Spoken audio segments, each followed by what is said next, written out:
Greetings, my excellent friends.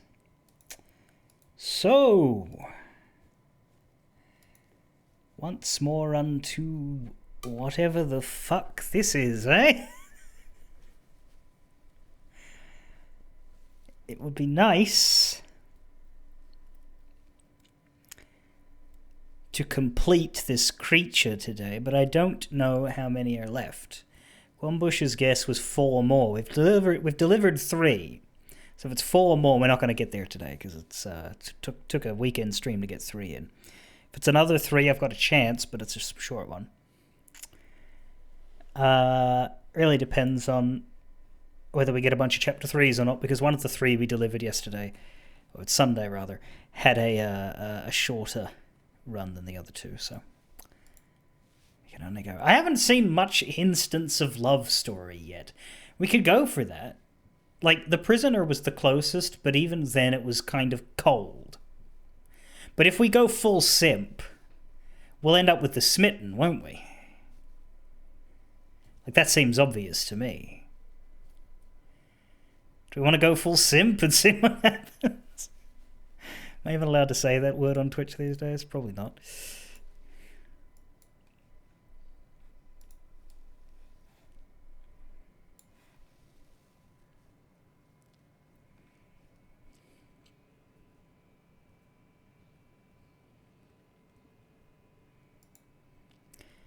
Interesting how many of the achievements aren't hidden.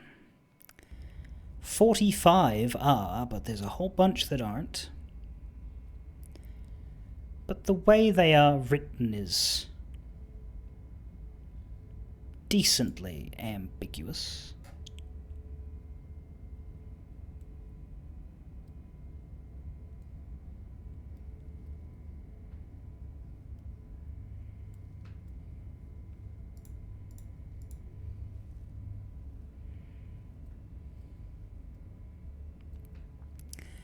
Whatever horrors you may find in these dark spaces, have heart and see them through. This is a love story. Again, the closest allegory I can think of is Uchikoshi, which is often... Or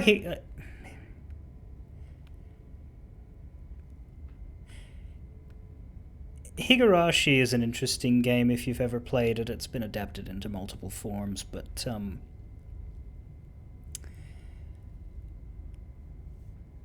rather than being a structure like this or like the Uchikoshi games, where it is a single central game that branches based on what you do, Higurashi was released almost like a Telltale game, except much earlier because it's a series of episodes.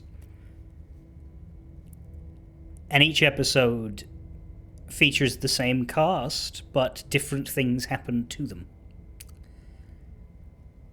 And in that one in particular, the beginnings are extremely dark, extremely horrifying. The game will spend hours teaching you to care for these people, and then you will see them destroy each other or get destroyed by other things, depending on which chapter you're in. But if you follow the cycle through, there will be light at the end of the tunnel. There will be hope. It is not just a story that stabs you for stabbing's sake. Similarly, Uchikoshi, his games will spiral off into a number of bad endings, but there is usually a conclusion that is not just satisfying in the answers it brings you, but in the sense that it isn't all doom and horror for the entire cast. Somnium Files 1 ended with everybody being okay. Somnium Files 2 did not quite manage that, but most people. Yeah, Higurashi's different because it is divided. Higurashi is not. It's more of a. It's a story, not a game really. It's presented in the form of a. Well, they call it a sound novel instead of a visual novel because its emphasis is not on the graphics but on the sound effects that play. But it's basically just you reading text and clicking to continue. So it's not about choices at all, whereas these two are built on choices. But this very much feels like it's trying to do something similar, which leads me to conclude that there's a good chance we'll get something at least a little hopeful at the end.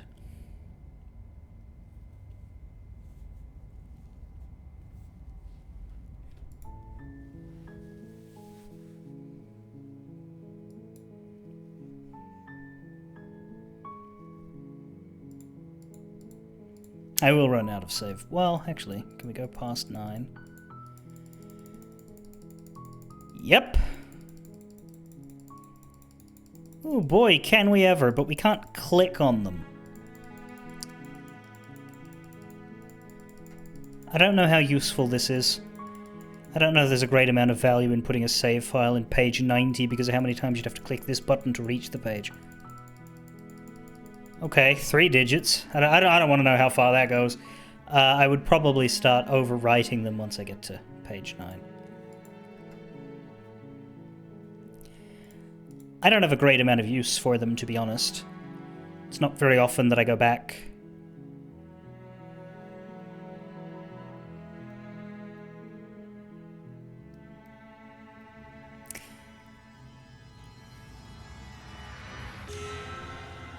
You're on a path in the woods. All right. And at the end of that path is a cabin.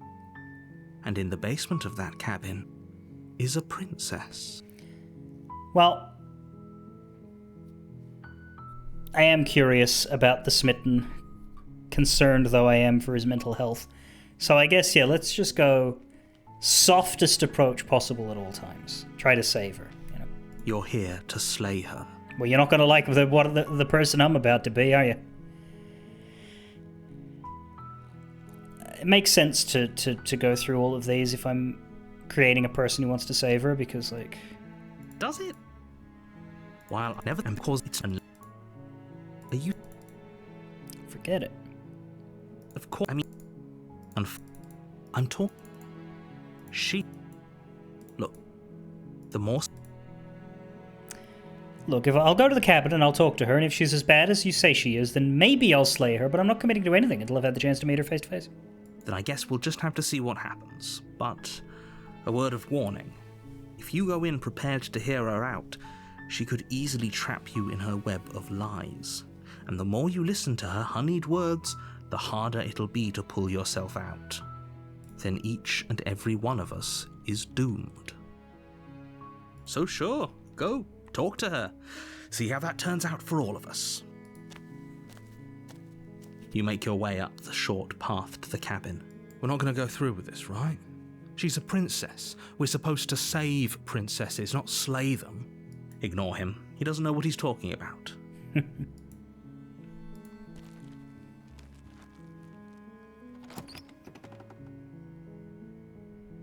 The interior of the cabin is almost entirely bare. The blade is your implement. Nah. The door to the basement creaks open. Her voice softly carries up the stairs. Hello? Is someone there? It's hypnotizing. Don't let it fool you.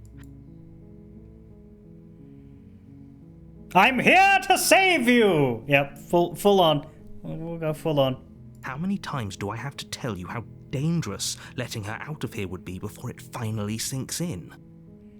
I want to see what happens if like, we give her absolutely no cause to at any point go even slightly threatening or monstrous.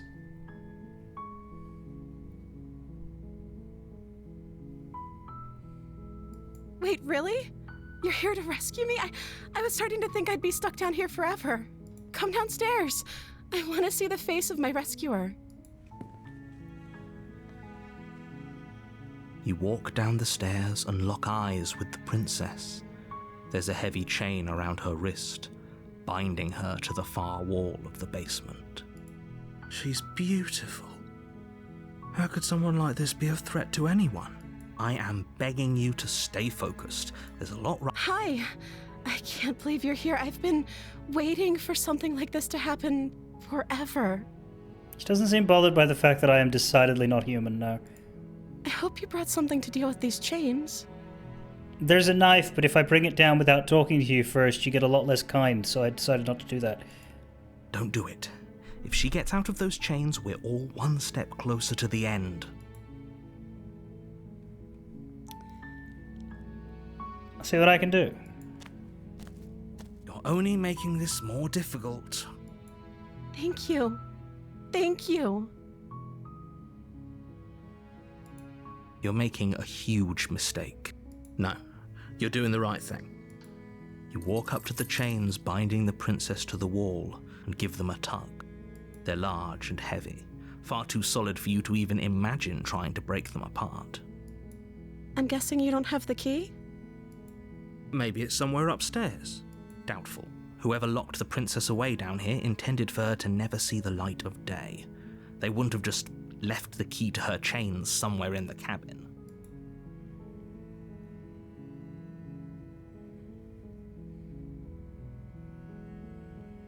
And if there isn't a key, do you have any other ideas?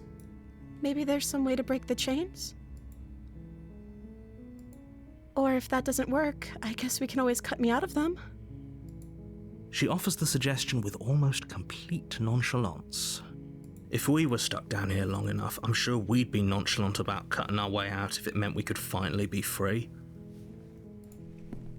You attempt to make your way out of the basement, but the door at the top of the stairs slams shut. You hear the click of a lock sliding into place. Is someone else here? Except this time the knife's up there. Hey, let me out of here! Your shouts and pleas are met with silence.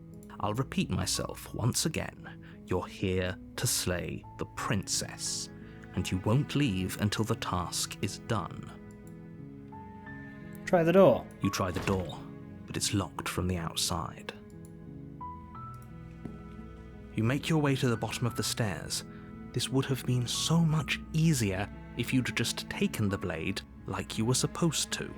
Yeah, but then we'd get the prisoner. We've already gotten that one. Easier for whom? Easier for everyone. Look at the mess you're in. I heard the door slam. They locked you down here too, didn't they? There's a slight panic rising in the princess's voice. If I could just get out of these chains, I know we could force our way out of here together. She barely hesitates before raising her arm to her mouth, her teeth tearing through her limb with the determination of a trapped wolf. Okay, then! To the fucking face!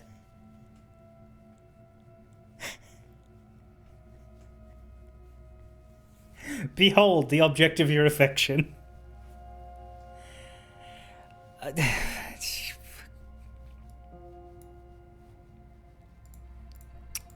As she rips her flesh from her bone, a sound comes from behind you, the clang of bouncing metal.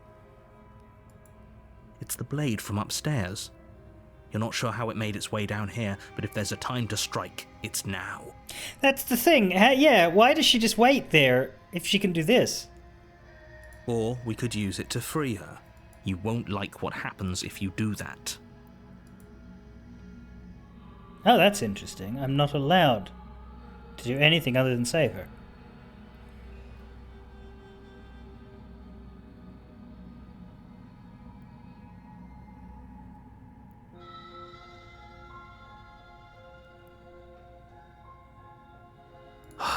Fine.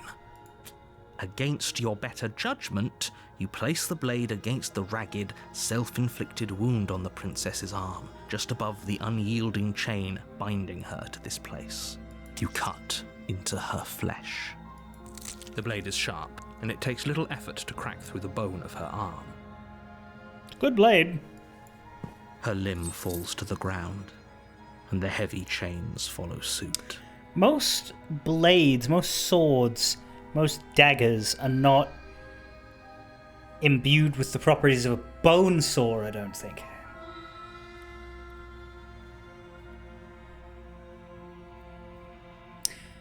That usually requires somewhat of a grind back and forth.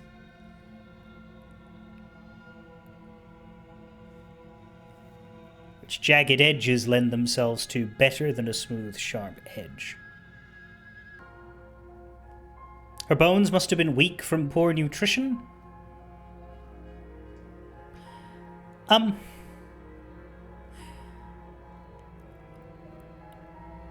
we going to impose rational human body quirks to her? Like, how about the blood loss is effect on her? How about pain reception? How about...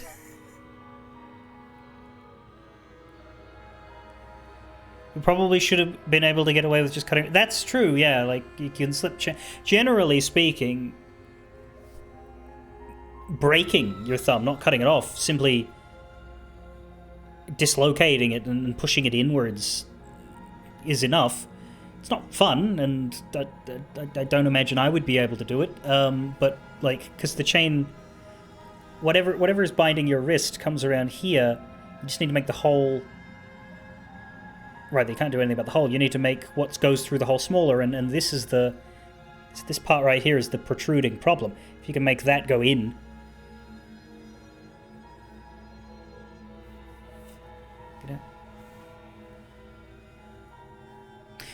If it's poor yeah, no, she can swing a fuck of a punch.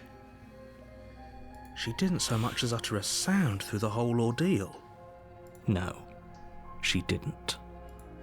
She smiles softly as her gaze meets yours, blood from her wounded arm dripping rhythmically to the ground. How is she still smiling after everything? It's like she isn't even bothered by what just happened. Thank you. Now let's get out of here. Okay. No, we won't have any of that. The stakes are too high. You can't just let her escape into the world. No, I can't just let her escape into the world. As the princess approaches the bottom stair, your body steps forward and raises the blade. Wait, this isn't fair. You can't just do that. Watch me. What are you doing? So it's the same concept. I can still warn her for now. I wonder if it's going to let me... Because if this leads to the prisoner as well, it's not going to let me do it. But we'll try. Warn her. Stop that. Something's come over you, hasn't it? You know you don't have to do this, right? Your body lunges forward, the blade held low, ready to sink into her heart. But the princess dodges, stumbling back against the wall before the blade has a chance to connect. Okay, this is different. Stop it. Stop trying to resist me. I'm trying to get you out of here alive. Still allowed to resist. It's got to lead somewhere that isn't the prisoner, then. For a second, I thought it might just lead to the prisoner, but with the smitten instead of the skeptic. But it must be its own thing. The blade! Move the blade! As your body remains frozen in stubborn resistance, the princess takes a cautious step forward. We both know this isn't you. She nervously reaches towards you and takes the blade from your infuriatingly rigid hands. What are you doing? I'm sorry. I'll try to be quick. She plunges it into your chest, tearing through flesh and sinew. It is agony. But you aren't dead yet. Well, that was different from the other version of her. Oh no, I'm so sorry. Stay strong.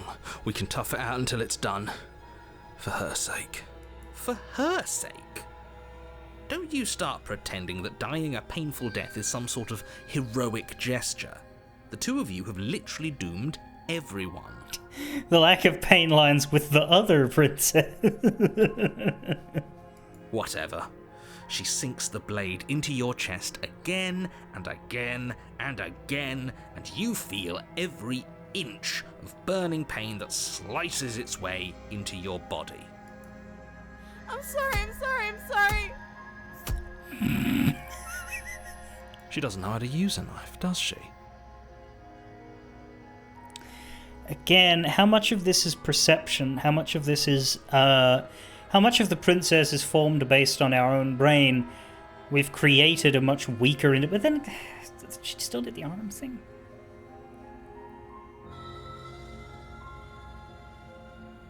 Apparently not, though it doesn't matter how sloppy her blade work is, does it? A stab wound is still a stab wound, and it won't be long before you bleed out. I'm so sorry. With one last thrust of the knife, your legs give out beneath you. You collapse to the floor, your blood pooling around you, your limbs unresponsive. The princess stares down at your ruined chest as tears carve rivulets of pink down her blood-spattered cheeks. It can't just end like this, right? Oh, that's rich coming from you. As much as I'd prefer for things to have gone differently, I can't deny the reality of what's happened. The two of you made your choice. It's over. Everything goes dark, and you die. Chapter 2, The Damsel. Oh, man. You're on a path in the woods. You're here to slay her. Sure. Wait, hasn't this already happened? It hasn't. Or if it has, I certainly haven't been a part of it. We've just met for the first time, you and I. If he doesn't remember what happened, then... Yes, he didn't approve of us last time, did he? If we're going to save our beloved, we'll have to be sneaky about it.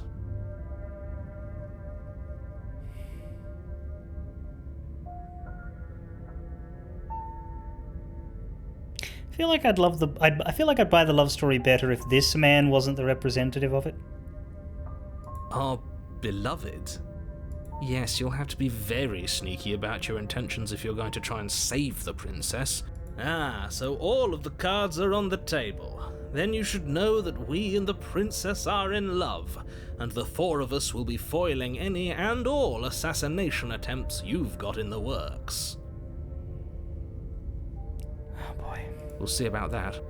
Whatever you do, just be sure to ignore him specifically. It sounds like he's the sort who'd sacrifice the whole world for a peck on the cheek. Oh boy.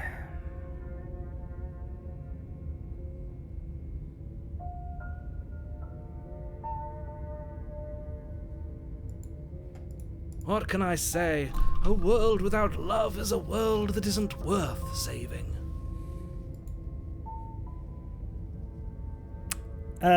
I'm always going to do this stuff just to see what the new voice has to say about it, but I'll try and make it quick. Those are two very... Let's say, if you were the one who did us in, villain. Well, not you in the literal sense, but you did everything you could to stop us from rescuing her. Oh, I wonder why. Maybe it's because the entire world was at stake. No lone princess is worth that price. I beg to differ. I'm not going to argue with you.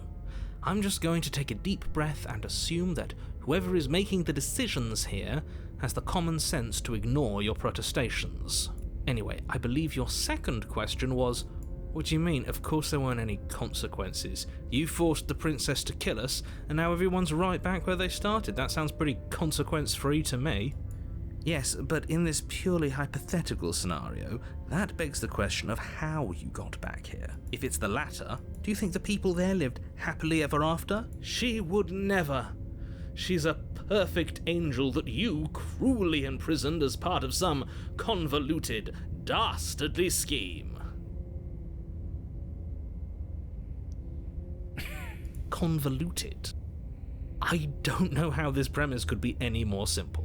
Princess bad, stop her, save everyone. I'm with them. I'm going to find a way to save her from that cabin.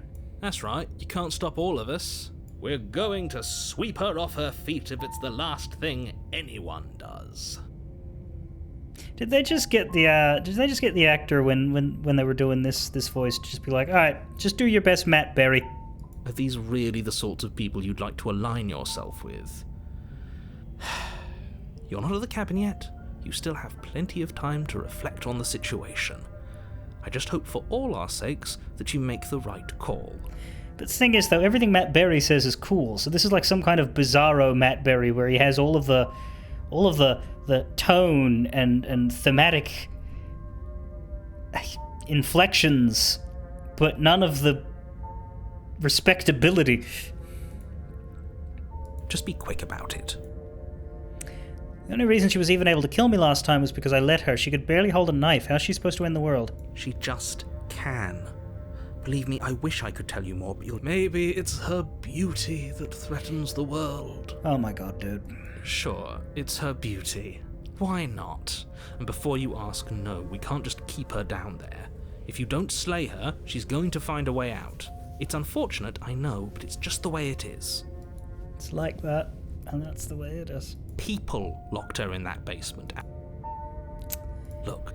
Oh. Of course. Calling us special isn't going to make us friends, even if it did feel nice. Oh, believe me, the last thing I want is for you and I to be friends. But I'm a professional, and I'm not going to let my dislike for you get in the way of helping you save the world. A professional? This is your job. How much experience do you have in this line of work? I've told you everything you need to know. Not to You sound really like haven't. Great. A warning. She will lie. We already told you we're not playing along with your little game. It's your lies that can't be trusted. Her beauty is the only thing in the world we can believe in. I think we've already been over this. I'm pretty sure he just likes the sound of his own voice. It is a pretty good voice, just from like a sound quality perspective. I don't know about what the guy's saying. I do, but I also speak from the heart. My passions are too great to be stifled. They must be expressed. Sure, yeah, your passions are strong and all, but not everyone needs to hear them. Some things are better kept quiet. Don't pay their bickering any mind. Focus on the task ahead.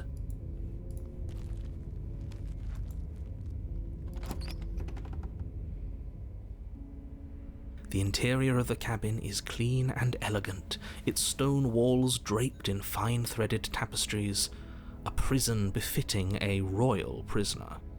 The only furniture of note is an ornate wooden table with a pristine blade perched on its edge. The blade is your implement. You'll need it if you want to do this right. Didn't say anything about the mirror on the wall. That's because there isn't a mirror. There's a table, the blade sitting on the table, and the door to the basement. There's nothing else in here. There's definitely a mirror. There isn't. I'm sure the princess would tell us there was a mirror if she were up here. In which case she'd be lying to you because, again, there isn't a mirror. I want to look at myself. I want to see how handsome I am. That's a great idea. We have to make sure we're looking our best before we save her. We shouldn't waste time preening. But if he is lying about the mirror, it might be important. I'm not lying to you. Use your eyes. There is no mirror. Why would I lie about something so meaningless? What good would it even do? Very different. Is it? I can't say I was paying much attention to the scenery last time around. Maybe that's because you haven't actually been here. I mean, he I has. hope this means you'll finally drop that ridiculous past life nonsense. So focus up.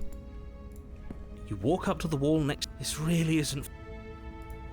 You reach forward and rub your hand again. But it was there a second ago. And now it's gone. Pity. We could have a feather out of place, and now we'll never know. We can't gallantly sweep her off her feet if we have a feather out of place. No blade. The door to the basement creaks open, revealing an intricate stairwell.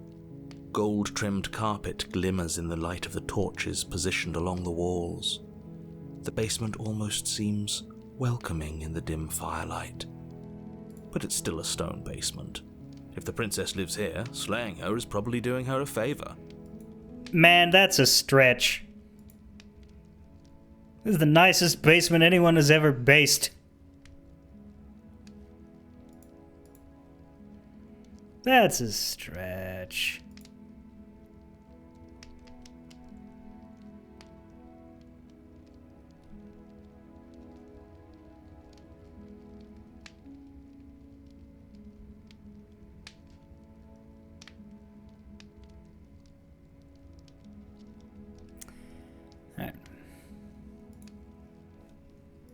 soft voice carries up the stairs. Hello? Is someone there? Her voice.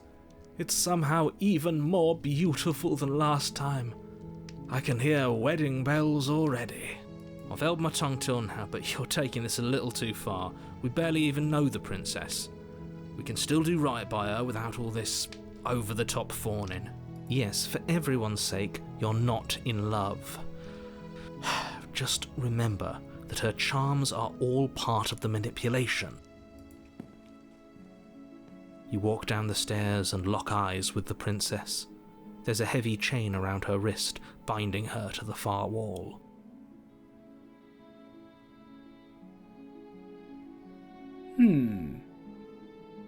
My love, we're here to rescue you from your unjust and foul imprisonment. You know she can't hear you, right? I am looking forward to doing what was it called? The first one that we did, where we broke everything. I'm looking forward to doing that again later, because I'll be able to recognize all the bits. There's a window in the basement. How does that work? She may not be able to hear my words, but surely she can hear my spirit. Also, is she in a new dress? I don't know. Oh, your spirit's plenty loud, all right. It's you, my dashing hero. I was so worried you wouldn't come back. Did you hear that? She said we're dashing. And she called us a hero. Flattery really goes a long way with the two of you, doesn't it? Idiots. Waiting for you to come back. I didn't want to believe your ravings back in the woods, but this is next to incontrovertible evidence. You've been here before. That's right, villain, and you killed us.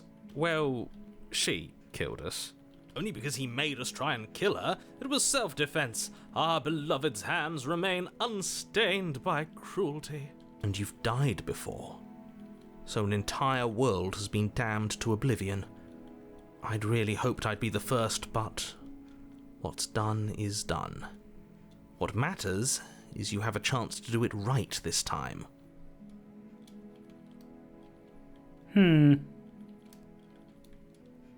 He's admitted to it before, but previously he called it like a failsafe, like a contingency, not an entire world has been damned. Well. Now, hold on. If she actually ended a world, are you sure we want to do this? Are you sure we want to rescue her? Ooh. Interesting. You've changed.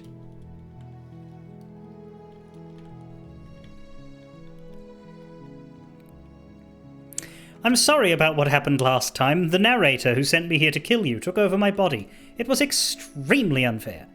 If another version of me was pushed to such drastic action, it was for good reason. That's okay. You were just doing your best, and that's all that matters. She took that in stride. To a surprising extent. An almost unsettling extent, actually. That's because she's perfect. Do you think she has someone like him telling her what to do? She doesn't. There's no one else like me. I think he's right, because I like it better if she doesn't have some horrid little voice like him, always trying to drive her to violence. What happened after I died? You died, and now we're talking.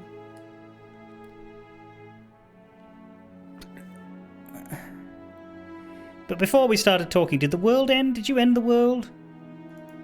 I don't know. Was I supposed to have ended the world? Would that have made you happy? Oh god.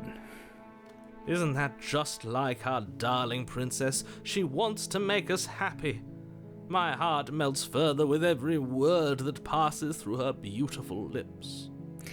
It's interesting how this is effectively the exact same path as the prisoner, except we didn't take the knife in the beginning. And so the difference here has nothing to do with us. It is entirely to do with how she formed a personality, and she formed that personality based on whether we had the blade in our hand when we walked down the stairs. That's weird.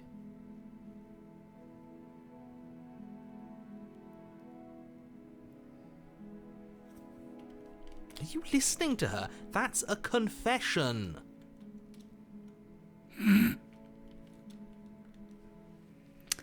No, I don't want the world to end. Then I didn't end the world. See? She didn't confess anything. She is innocence itself. Not so sure.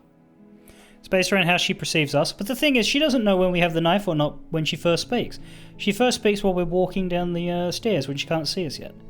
So if we have a knife in our hand, she doesn't know that yet, and yet the way she talks is completely different. You killed me last time, and it hurt a lot. Why did you do that? I'm sorry. Didn't you want me to? Did we? We warned her of the cruel forces seizing our body. That's practically telling her to kill us.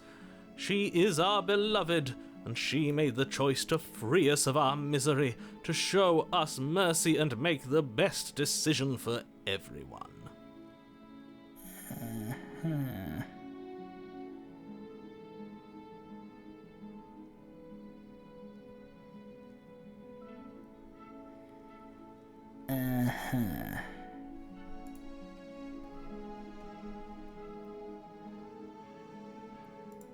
She made the best decision for her. Don't be so quick to assign kindness. You're just opening yourself up to manipulation. Look, the words that you just spoke are not untrue words, but fuck, man, of all the people to say them, I didn't bring a knife. Do I have to cut you out again? I'm okay with whatever you come up with. You can cut my arm off again. Jesus. We won't be laying a finger on her perfect wrists, and indeed, we won't even have to. Do you see how dainty her hands are? We'll be able to slip her right out with no harm done.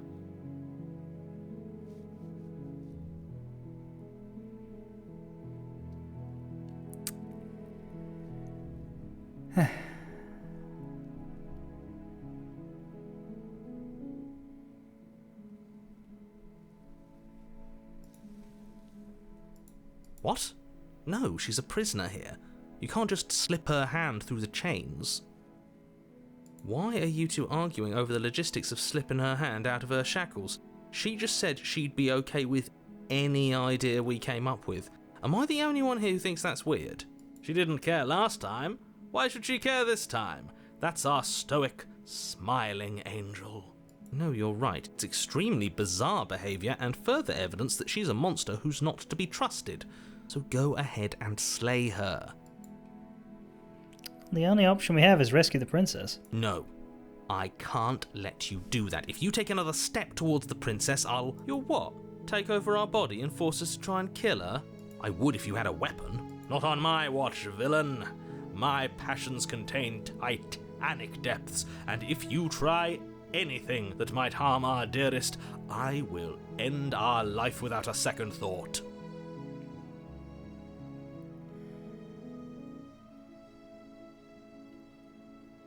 Oh.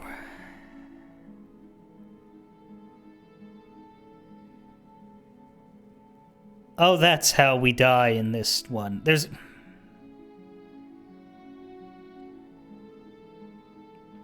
Because we always have to die to end the chapter. So I need to come up with reasons why we might die if we don't make an enemy out of the... You wouldn't. Dude, this guy's a Romeo parody. He would. I would. I'd listen to him if I were you. He has a lot of strong feelings. And doesn't the world end if we don't stop her? You approach the princess and gingerly slide her hand from her bindings. Oh. That shouldn't have worked. I'll be damned. We're doomed. I can't believe it. But I guess I have to. I told you. There's no life more worth living than that of a true believer. So the implication is that the Smitten's presence is allowing this to be...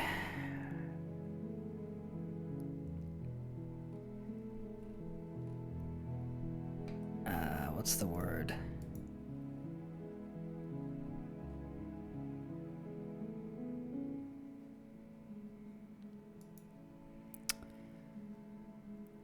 It's altering reality in such a way that there's no resistance. Whereas the skeptic, if anything, makes it even harder. Perhaps. Smitten is both the most annoying voice and one of the most powerful forces in the game. I'm free, and you're not trying to kill me this time. Thank you. Thank you so much. The princess jumps up and smothers you in a joyful embrace. Ugh. If only you had a weapon, one slip of the wrist and your pristine blade would be buried in her back and everyone out there would be saved. And then presumably we'd be in chapter 3 with the opportunist arguing with the smitten, I guess? But I didn't take the sword. And I wouldn't do it anyway. Maybe next time. Luckily for Mr. Romance, we don't have a weapon. Who needs a weapon when we have the power of love on our side? Interesting, we are being forced down this route, presumably because of the choice to leave the weapon on the table. What do we do now? What do you want to do? Let me guess. End the world? Spoken with the rank cynicism of someone who has never felt love in his heart. I don't actually know. Nobody's ever asked me what I wanted before. She doesn't even know what she wants. You may have had her all wrong. What if this whole thing is just a misunderstanding? What if she doesn't want to end the world? You're so gullible.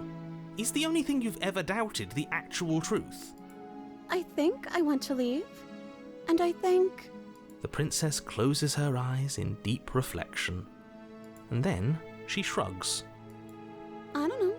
What do you want to do? I want you to tell me what you want. I just want to make you happy. She can't just want to make us happy. It makes sense to me. That's all I want for her, so of course she'd want the same for us.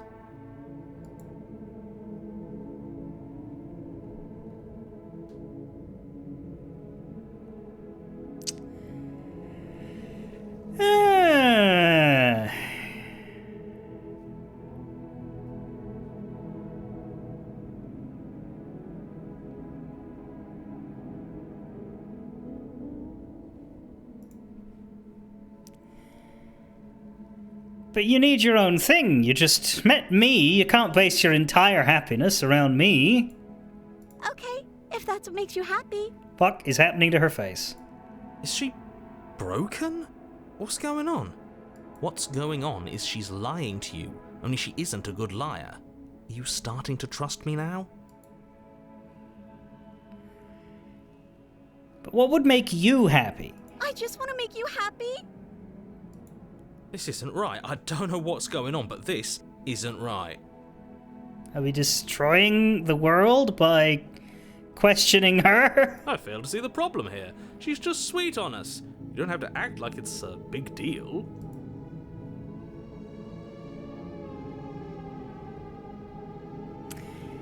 Okay, clearly something is happening here and I'm very scared.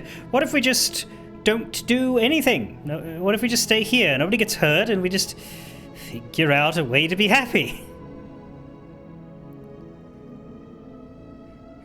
Together. Interesting that that doesn't say explore like the rest of these. You have to want something more than just making me happy.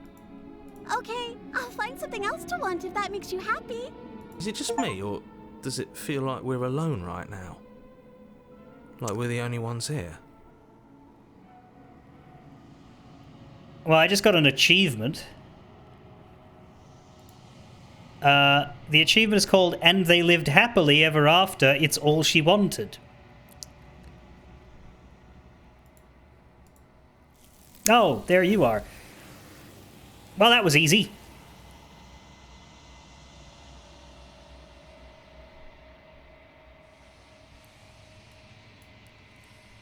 Where did the narrator disappear? Yeah, there. Okay.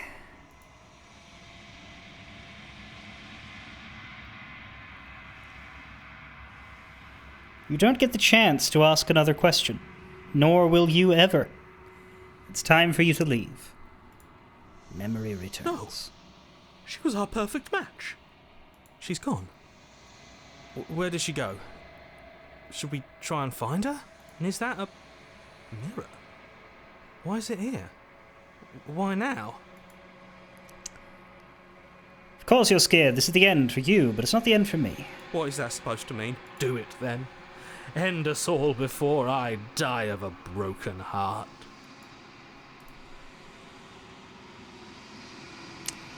You approach the mirror. Gaze into your reflection. Silence as you reach forward. They're gone once again. The mirror always makes them leave. But you need to see what's in it. The remains you've unraveled. You find yourself in the long quiet once again.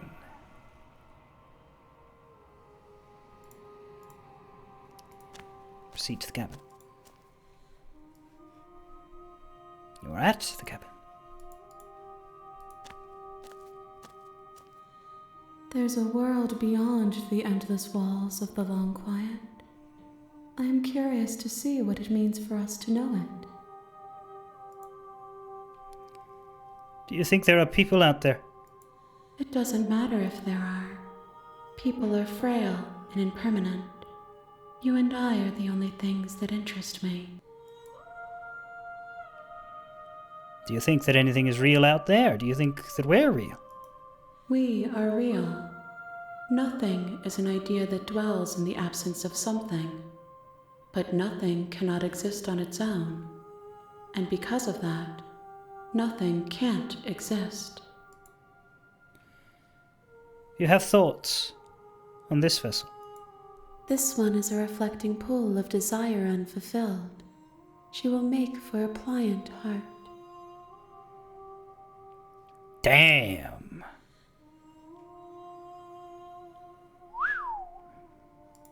Do not mourn her. She has served her purpose. Do you know what's going to happen when you awaken? No. The point of awakening is to find out. When you send me back, I'm not alone. There are voices that speak to me. Some of them are me, but one of them is something else. I call him the narrator, or at least that's what his subtitle calls him, but he wants me to kill you, or at least her. Do you have a narrator? Have any of those vessels had one? No. Their minds are empty, existent, but constantly shifting into something new. Do you think your narrator lives in the spaces beyond? No, wherever he is, he can't touch this place.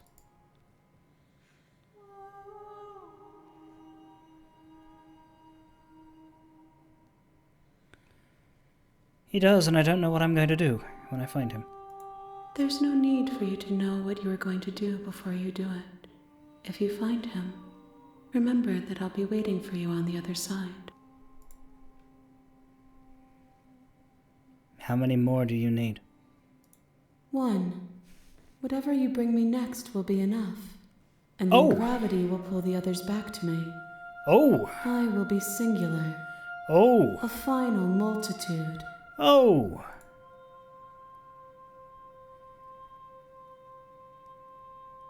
If this is the last stage before your completion, then I'm not going back. I'm just going to stay here. It's not going to close the game again. If this is the last time, is there anything you would like me to bring you?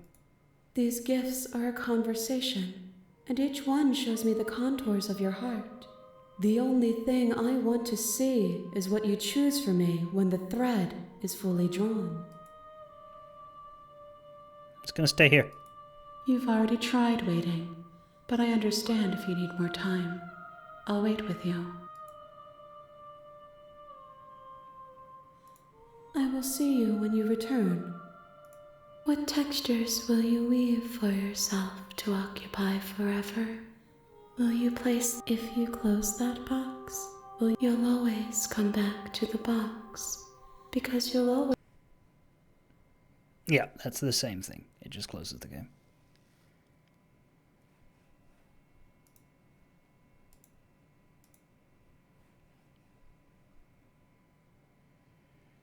I think it would be funny when everything is said and done, when you have 100% of the achievements, to bring the game back to that point and to do that. You have returned to me. Though you were gone mere moments, I never left your side.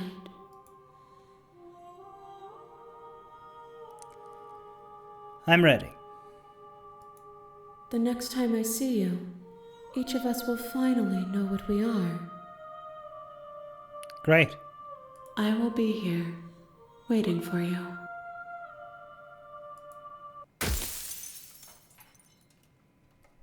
Everything goes dark and you die. A pliable heart, bring the deconstructed damsel. You're on a path in the woods, That's good. and at the end of that path is a cabin. And in the basement of that cabin is a princess. I like that. The deconstructed damsel. That's very, very good. Right, we need to decide what to do next. I think we should grab the blade again. There's still 3 paths that we began, but stopped in that first run where we just said no a lot. There was the adversary. There's the tower, and I think there was another one, because there had to be another one, because by my count there was another one. All of them involved trying to kill her and not doing too well. I think the tower was the one where we just chose to die and not fight back. The adversary was the one where we fought each other and landed it. I think so long as I grab the blade, I'll be able to find one of those 3. I don't know which. Because we've already done lock her up, we've already done try to free her, and we've already done one of the kill hers, but there were a lot of ones in which we were making some sort of attempt. So I'm thinking that will manage. However, I would like to quickly get a drink, so I will be back.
This does mean that there are more damsels to get. I think most of these have multiple versions, but yeah, I guess if each chapter 2 has a terminating version and versions that continue, would make sense for that, right?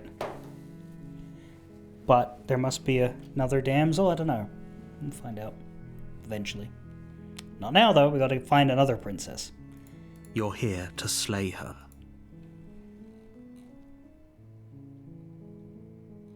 Do I get some sort of reward? Yes, but you'll have to slay her before you get it.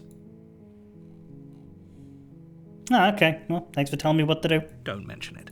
It's all part of the job. You make your way up the short path to the cabin. We're not going to go through with this, right? Ignore him. The interior of the cabin is almost entirely bare. The air is stale and musty, and the floor and walls are painted in a fine layer of dust. The blade is your implement. Alright, we'll take it. You take the blade.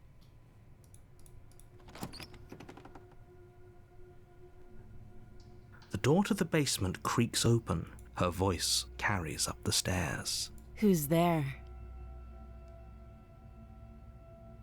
Yeah, she's very different when you have a knife in your hand, but like, how does she know you have a knife in your hand? She sounds dangerous. Don't let it fool you. Just checking in on you. Oh, it's been so long since anyone's come down here. I was starting to think they'd forgotten about me. You walk down the stairs and lock eyes with the princess. There's a heavy chain around her wrist. She's so coldly beautiful. Focus on the task at hand. And there you are. Are you here to kill me or something? We'll be hesitant. I haven't decided yet. How about you drop the knife, and the two of... Look how reasonable she's being. Don't you dare.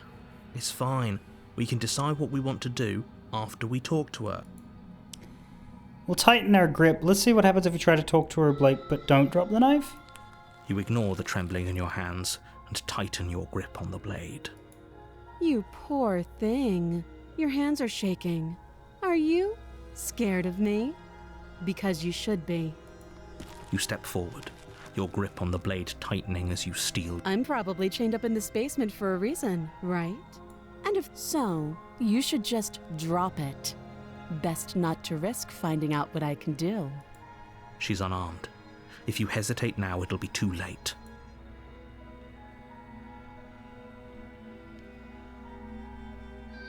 I'm sorry, can we just talk? You're so close. Don't give up. You've come this far. No, this is a good idea. Maybe we can de-escalate things. Oh, threatened, are we? You poor thing. Drop the knife, and of course we can talk. I'm not dropping the blade. Then I'm not talking to you. Fine then, I guess we're at an impasse. I guess we are. For the love of everything, just slay her already. Or drop the blade. Do something. Sure you don't want to talk? Yeah, I'm sure. For goodness sake, the two of you can't just stand around like this forever. Eventually, something is going to give, and I highly recommend that you be the one to take the initiative here. Okay, drop the blade or slay the princess. Well, we can't go into prisoner, so let's drop the blade and... Right, I think... we could progress it... Yeah, the first one I would have found, we can progress it as far as freeing her, but then give in when the narrator starts taking over. Let's do that. The blade tumbles. Thank you. Maybe now we... Against your better judgment, you step forward to speak with the princess face to face. Unarmed. We'll be fine. I don't know what you're hoping to accomplish here, but I can assure you there's no reasoning with her. So here we are. What an awkward start to a relationship. So it goes, you know.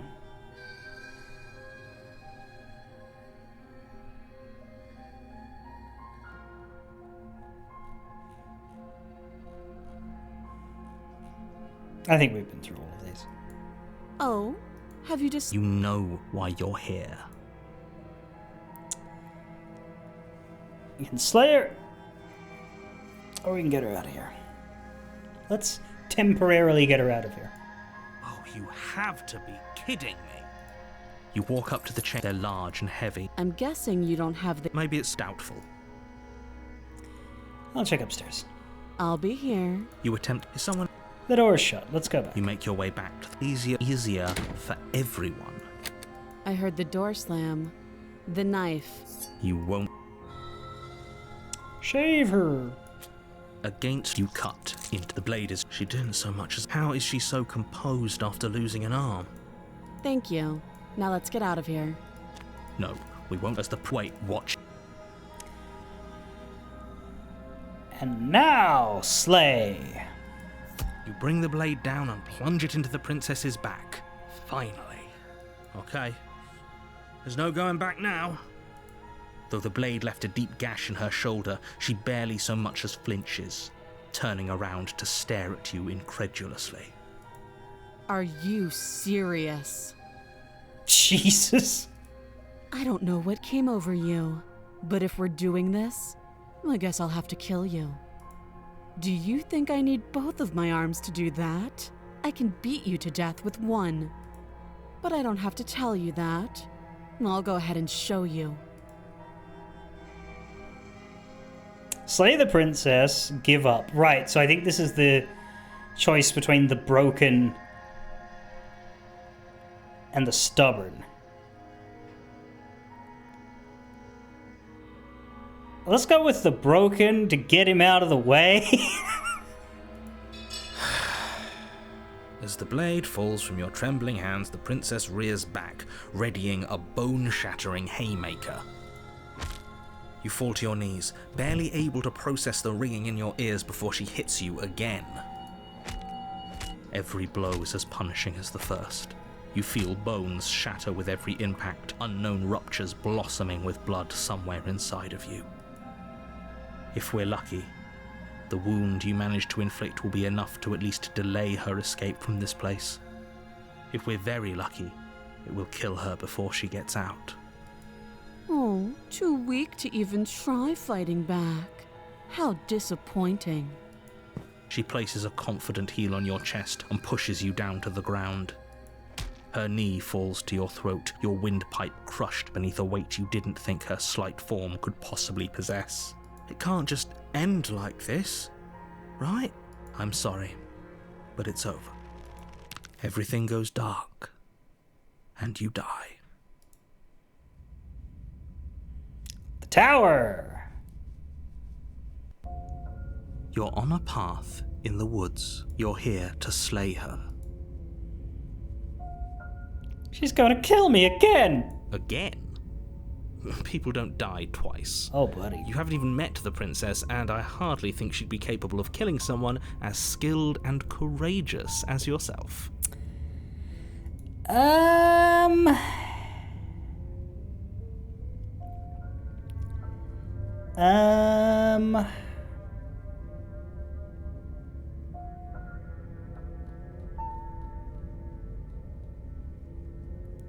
don't know.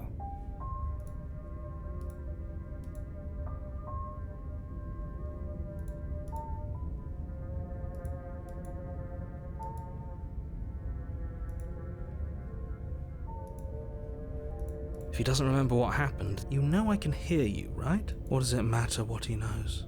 There's nothing we can do to stop her. She's just going to kill us again.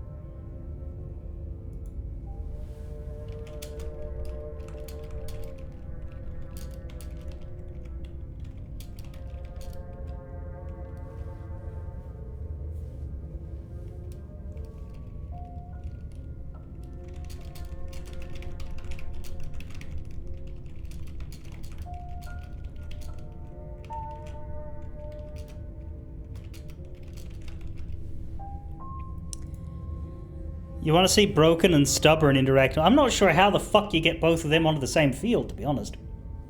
I'm sure there's a combination for everything, but...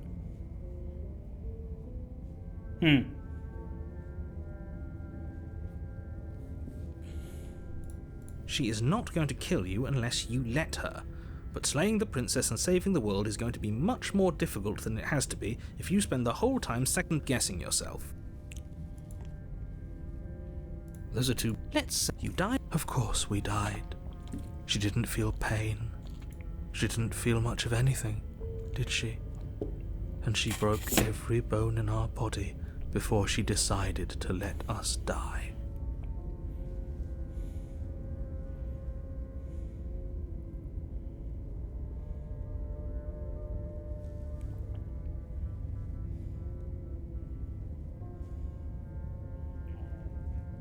There's a logic to it.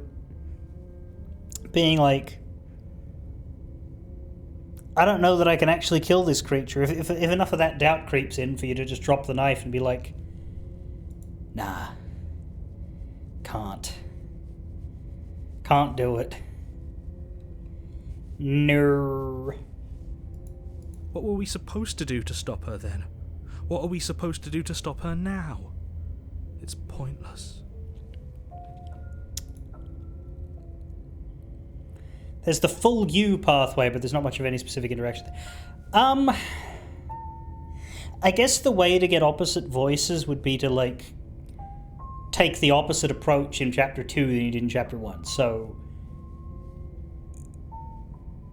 if we resolve ourselves to not let it happen again and to just kill her, then maybe that gives you this. It might give you the cold as well, though. I don't know. I can try.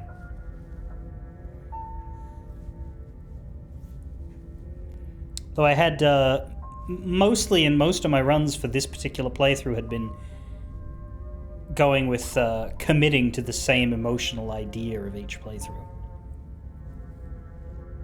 Yeah, that's it. That's what I mean.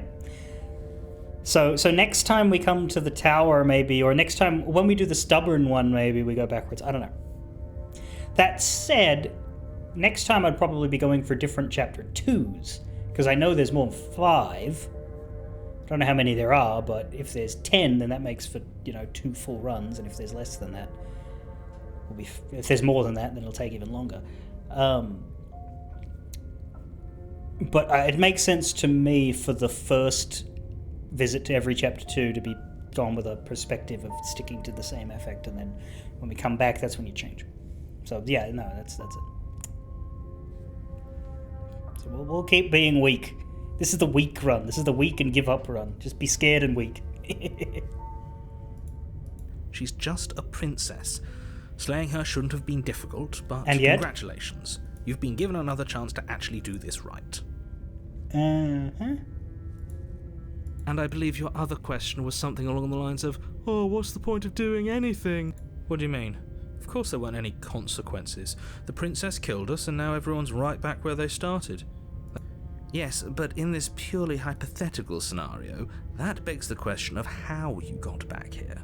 Did time simply rewind itself, or were you instead transported to a different world entirely?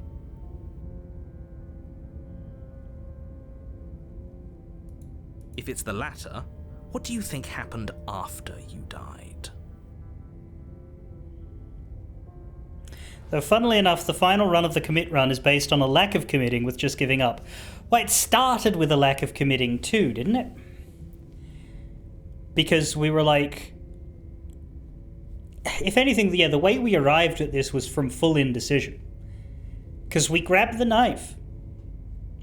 We go down, we're convinced into dropping the knife. Then we decide to save her, then the narrator decides to force our hand, and then we decide to let him. And then we give up again.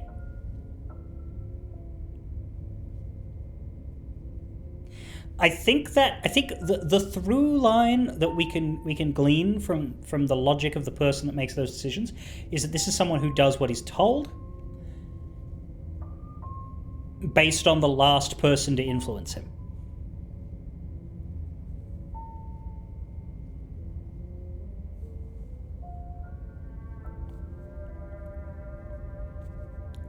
And he's just very, very scared of everybody. Let's see what the princess looks like.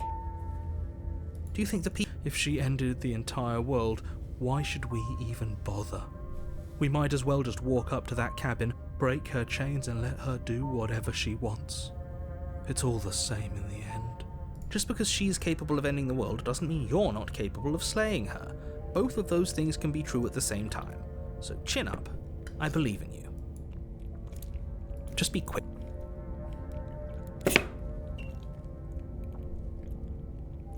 To quote you from last time around, she's just a princess. Why was she strong enough to beat me to death with her bare hands? She is just a princess. Whatever you think happened to you last time, just get it out of your head before you get to the cabin and you'll be fine. Or we could pledge ourselves to her and stop pretending that we're capable of doing anything in this situation. She probably doesn't even need to try to overpower us. Can we tone down the pessimism just a smidge? I'm not being a pessimist. I'm just being realistic. You're being annoying. Just ignore their bickering, and whatever you do, don't pledge yourself to her. I cannot stress enough how absolutely catastrophic that would be for everyone, yourself included.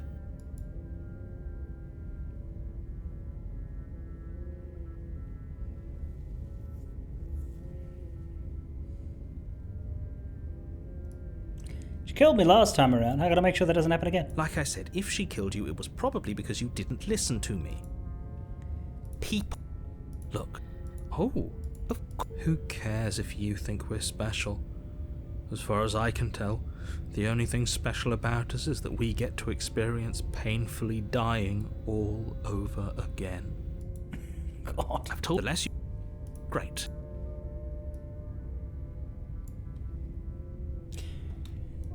Just to check, it does not let me do this anymore. You have already committed to my completion. Yeah, it doesn't let me say no.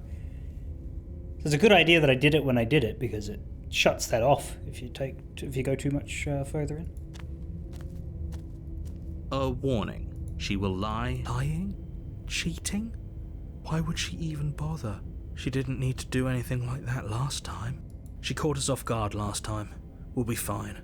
Let's just keep our wits about us. At least one of you still has a shred of sense. Just make sure you listen to him and not that whiner. If that's what you want, I guess I don't have a say here.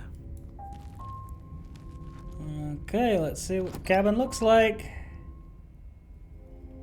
The interior of the cabin is larger and more grandiose than its humble exterior would suggest.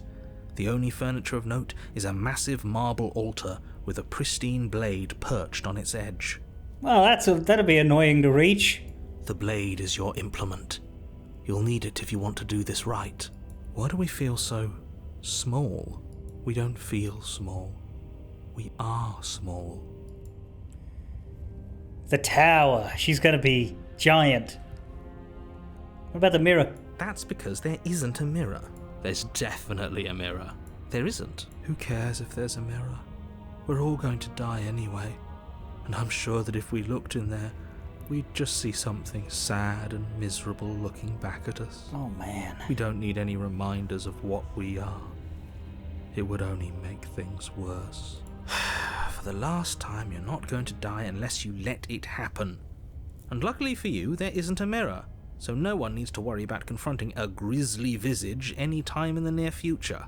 Though, for what it's worth, if there were a mirror, I'm sure that you wouldn't find anything sad or miserable in it looking back at you. You probably look perfectly normal. Probably. Do you not know what we look like? He knows. He just doesn't have the heart to tell us. Doesn't matter if there's a mirror. But it does matter. Don't you care if we're being lied to? I'm not lying to you. Use your eyes. There is no mirror. Why would I lie about something so meaningless? What good would a mirror even do?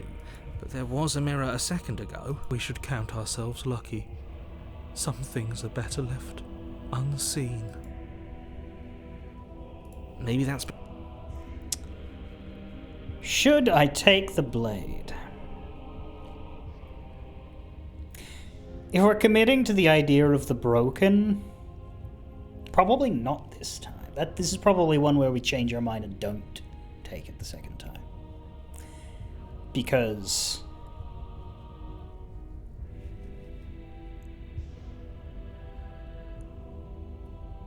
I don't think we're going to put up resistance anymore.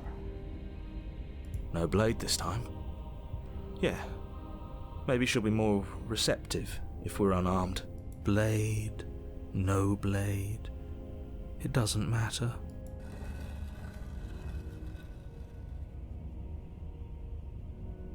The door to the basement creaks open, revealing a spiral staircase, its steps almost as deep as you are tall. The smell of incense drifts up from below. For a moment, you almost feel at ease. This is actually kind of nice. It's still a stone basement.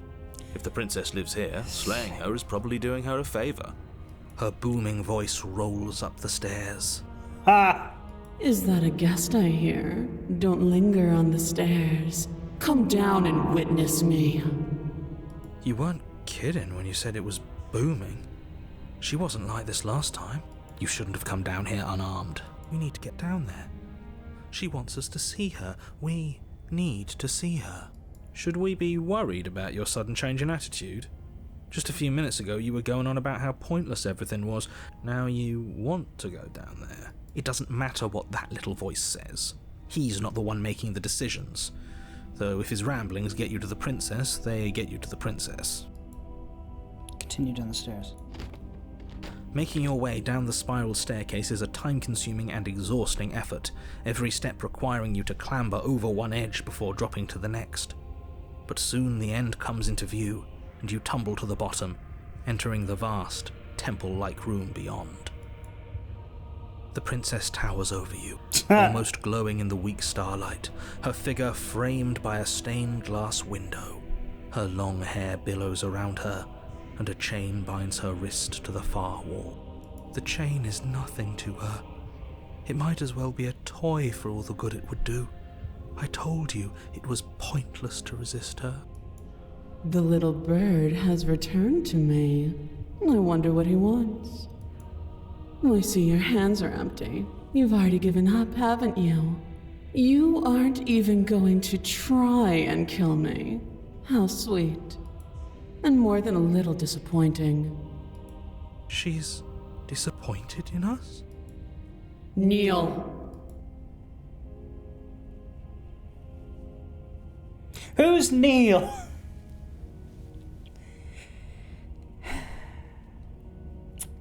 Alright.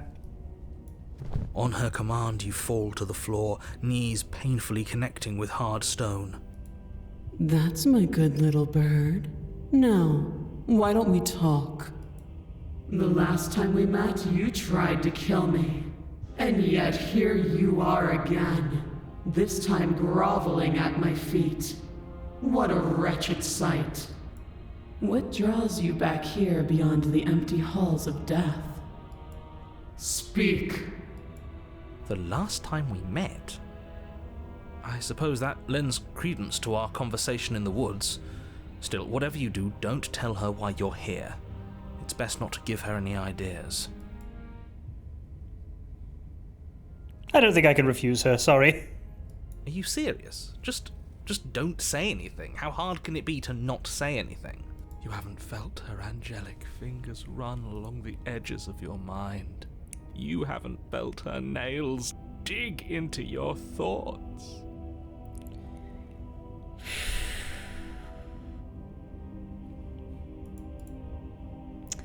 You're supposed to end the world. Remain silent.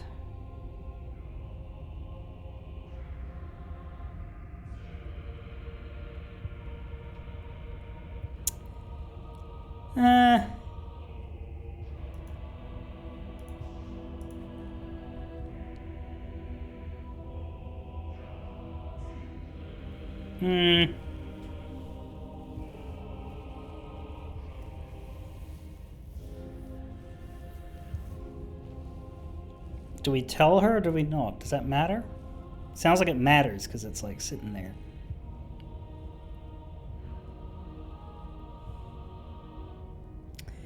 If we're following the broken, I think we tell her. You weak-willed buffoon. Is that so? The princess closes her eyes in contemplation. Something about that thought wraps itself around my heart. It feels like a fundamental truth to my being that I'd somehow forgotten. Oh dear. The collapse of the old is a necessary prelude to the birth of the new, and the world as it is now is overdue for alterations. It's time for me to seize my destiny, and you, little bird, will help me seize it. Why are we a bird? Maybe that's what we are, actually. That would explain, like, the talons and stuff. My thought was more furred, werewolfy creature, but... She's inevitable. There's nothing else for us to do but help her. Maybe she'll be nice to us.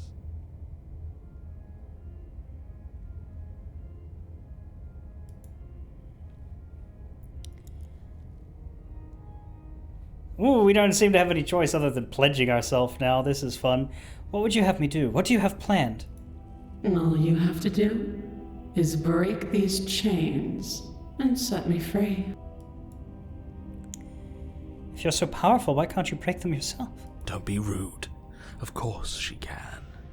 It's not rude to question someone who's apparently trying to end the world.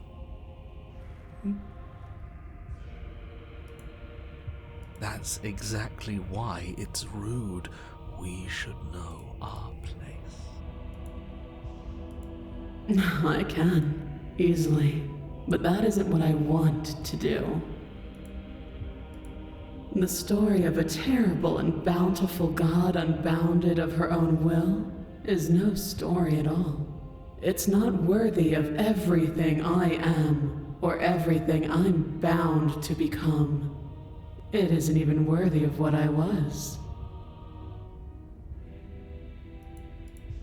The destruction in Genesis that's to follow in my wake is deserving of a song that can echo for eternity. The song of you, being so struck by my glory, so overwhelmed by what I am, that you feel you must deliver me into the world. And from your act of utter devotion and submission springs a new dawn, a better dawn.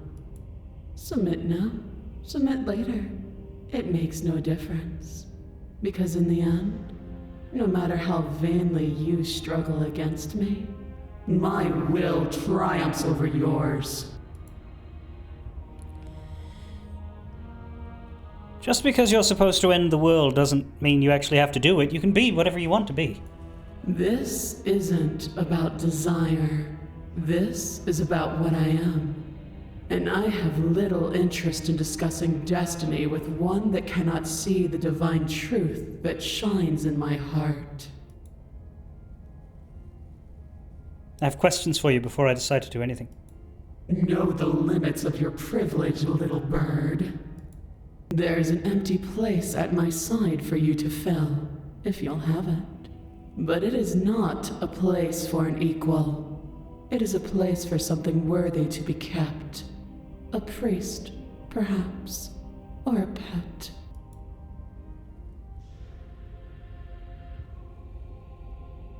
I'm yours to command. Your will was so easily broken. Am I that magnificent? All you need to do now is break my chains. If this is what you want, then I guess there's not much else for me to say. No, you can't just give in to her, not when the stakes are so high, not when you're so close. I won't let you do this. There's still something in the way. A greasy film inside of you where it doesn't belong, trying to conceal you from me. Can you finally see? Is that a person? No, it used to be a person. It's something different now. An echo.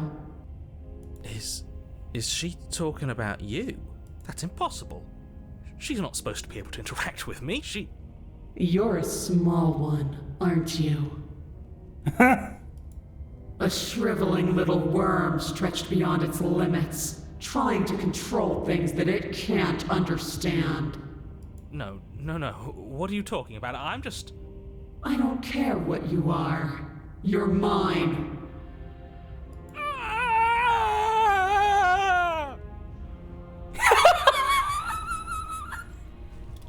Rise, my little bird.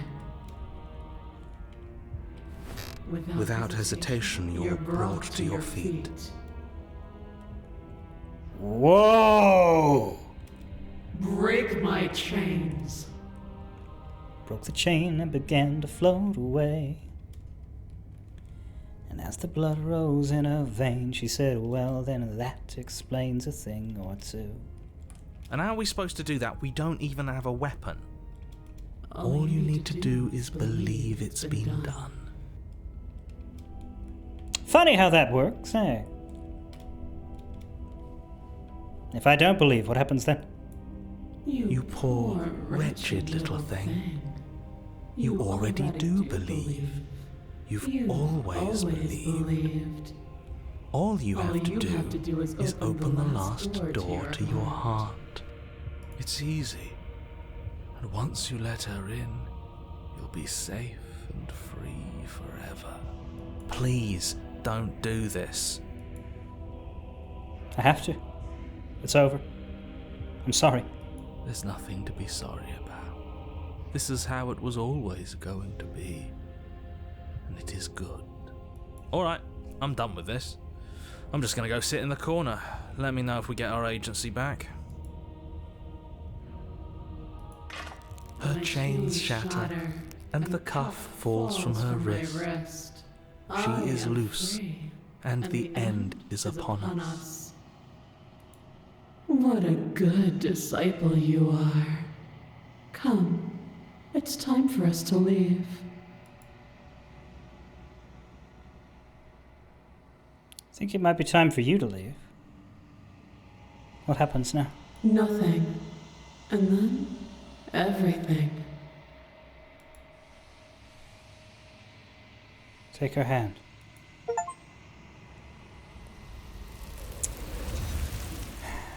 Steam achievement, The Obedient Servant. Sorry, Your Obedient Servant. Pledge your loyalty to your better. But you do not take her hand, nor will you ever. It's time to leave. Memory returns. She's gone. Where did she go? Should we try and find her? So we managed to end it at chapter 2 3 times out of 5, which I think is good. Because it gets us to the end faster. My guess is that every chapter 2 is going to have a terminal route, along with split-off routes that create chapter 3s. That way there's multiple princesses that you can bring. What I will probably do once I get around to redoing chapter 2s is that's when I'll try to make sure I do something different every time, but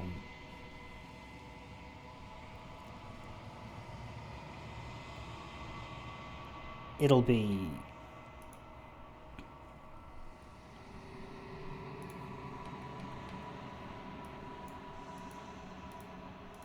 hard to say just how much everything has. I imagine there's some that are short and have fewer branches than others.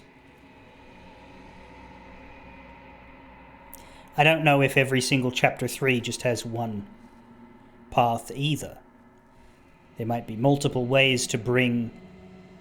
Like the damsel, for example, we sort of altered her within her own chapter. But I don't know whether that means there's another way to end the damsel and still bring her, or whether there's... That's the one you get if it's a chapter 2 end, but there's work versions to change her into a chapter 3. Don't know.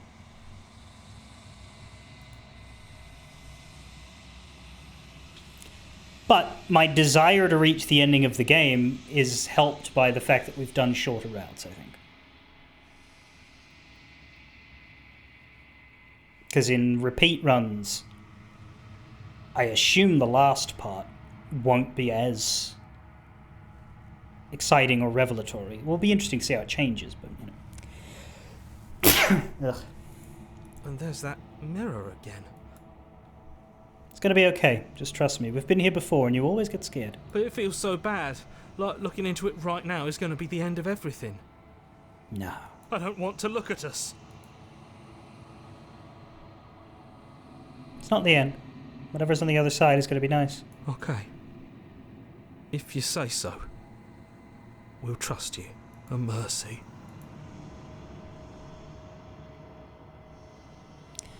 You will find out the answers to these questions if you continue playing. Do you say that out of impatience, or out of a mistaken impression that I was asking my chat to give me the answer?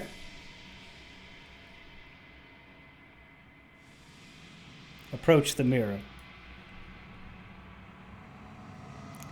You approach the mirror. Gaze into your reflection. Silence as you reach forward.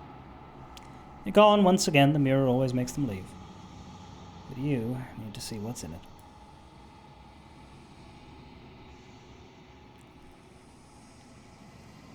You are nothing at all.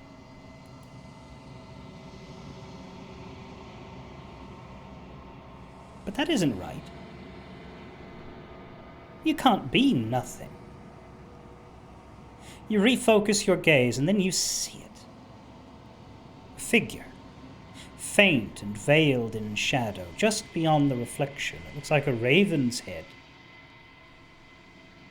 Which is different from before, at least I think so. It's hard to see what's in the mirror, but I didn't get the impression of it being a bird's head looking to the right like that. I always thought it was something looking directly at us. Like, a mirror would. Also, yeah, this cursor, I forget, but we did comment on it once before. The cursor's turned into like a bird's head as well. Are you me? I think you know what I am.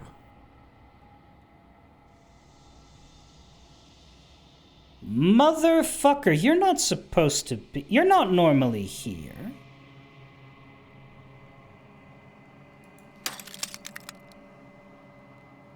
A crack slides down the center of the mirror, splitting the image in the glass in two.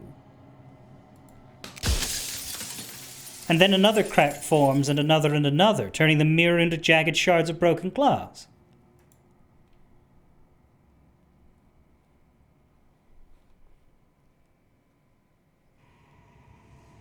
So you can see the eye. No, sorry, we can see a few of them.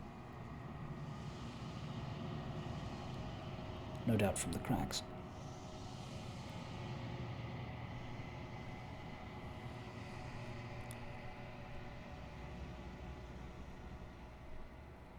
If you're not me, then what are you? I am an echo, likely one of many.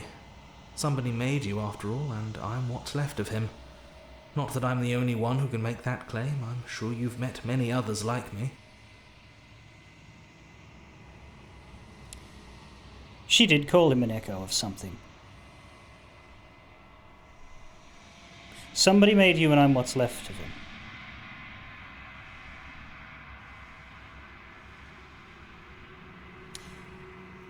So you're a remnant of intent. You're a lingering fragment of will without a suit of armor to keep you angry.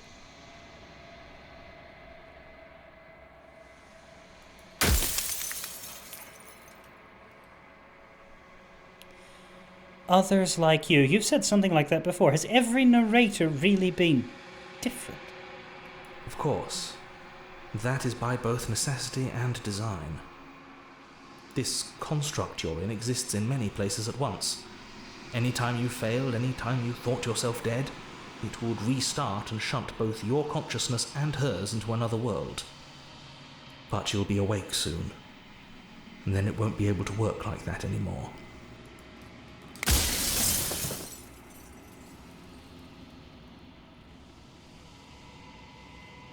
Every time I ask you something, it's like a piece of you breaks.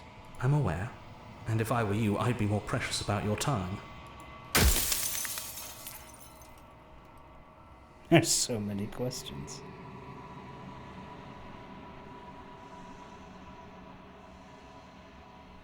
If you made me, then what am I? You're the long quiet, the god I made to rid the world of death.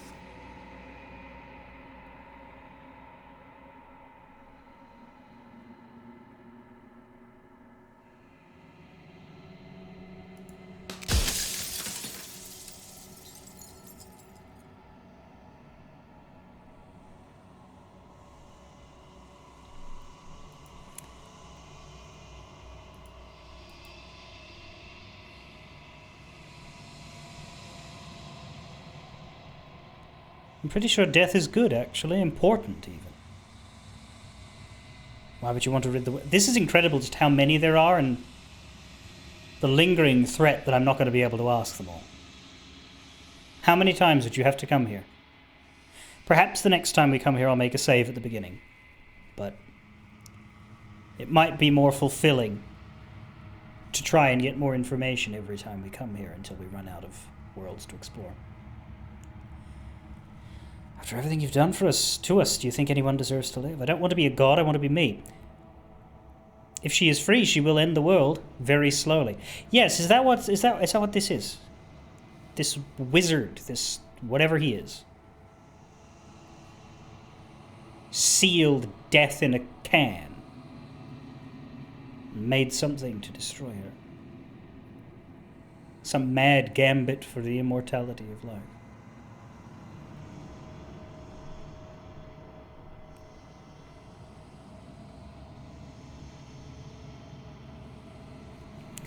Look, I'll be apologetic to him and try to preserve his existence in a future run. All I want is answers now.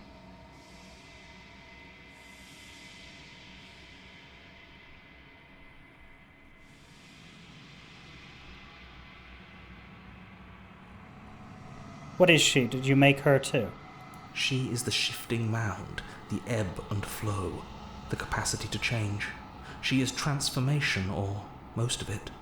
Her nature is why I had to die, for she becomes that which others perceive her to be. But an echo can't perceive things, not in the way that people can.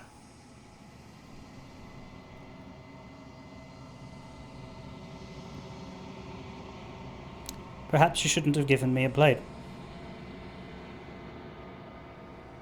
Perhaps you shouldn't have left me so full of questions as to what she is.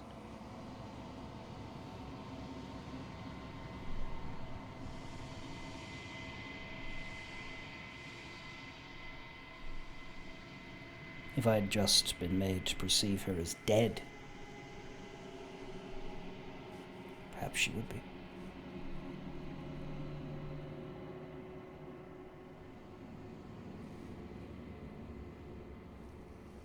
So I tucked a part of myself into the folds of this construct to guide you. This isn't the end just yet. You can still destroy her and save everyone. You were made to do this single task, and you will still have a chance to fulfill your purpose once I'm gone.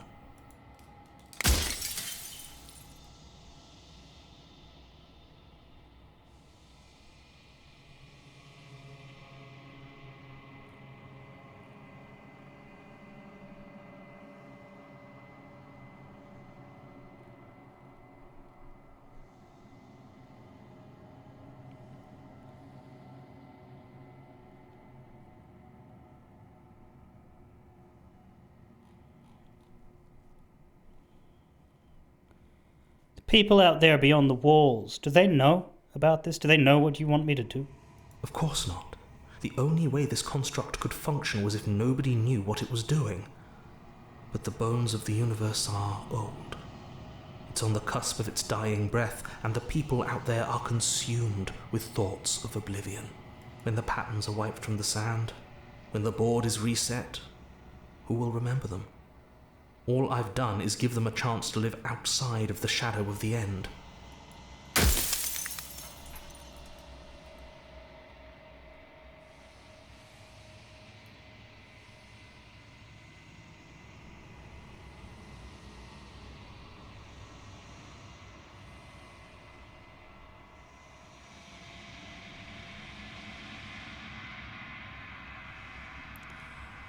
If she's capable of becoming whatever people believe her to be, can I not just will her into something small?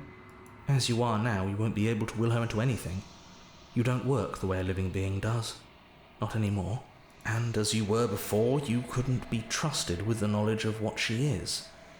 No one could be trusted with that knowledge. Intrusive thoughts have a way of creeping in and ruining everything. It's why I had to die.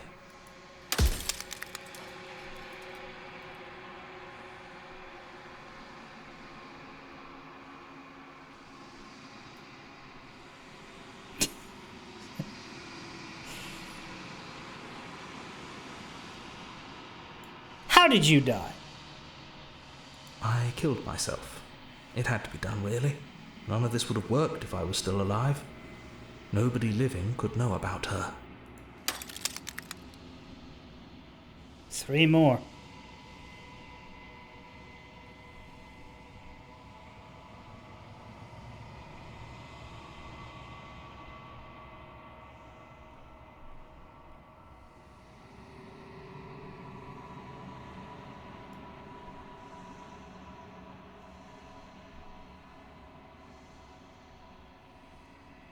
What would it be like to live in a world without her? Light. Burdenless. An eternal pattern of forgetfulness leading into the joys of rediscovery. Everyone will be with the ones they love. No more fear. No more howling chaos. Just life. Forever. There's a cruel irony to it all. The only way I could share my dream with the world was to never be able to see it for myself.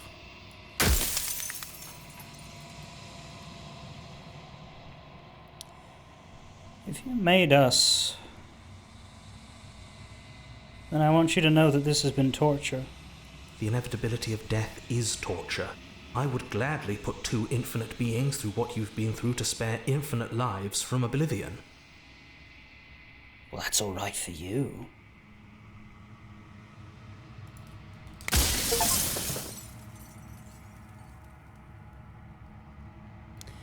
Death of the author. Run out of questions.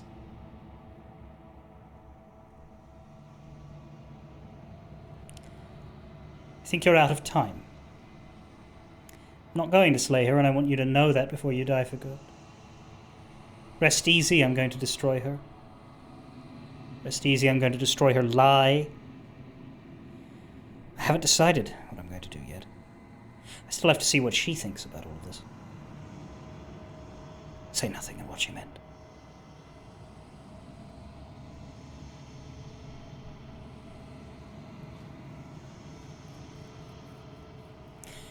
Funny thing is, in a playthrough that has been about trying to commit, we've created quite a lot of varied ideas in our head. So at this last junction, I don't think we are committing to anything. Perhaps the next time we come here, we'll be sure we're going to kill her. Perhaps the time after that, we'll be sure that we won't. But we've never been here before. We only get one first chance. So I don't particularly want to tell him anything.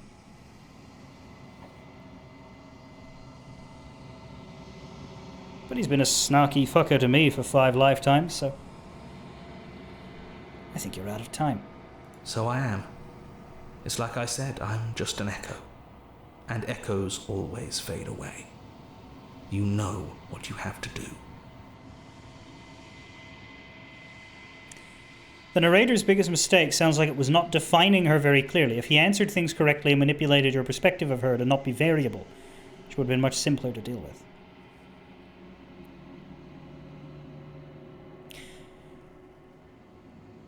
The princess became an overwhelming foe. Well, no, he made 2 mistakes, actually. The princess becomes an overwhelming foe in so many paths because the narrator leaves the door open for her to grow into it. He doesn't need to do that. But there are paths in which that doesn't happen. There are paths in which we have sympathy toward her.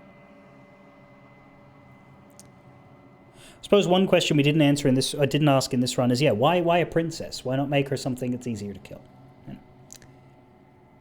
Because if we don't influence her until we start to become aware of her, all of his power lies in the introduction, and he botched that. However, there is another problem, and that problem is what happens when we do exactly what he says.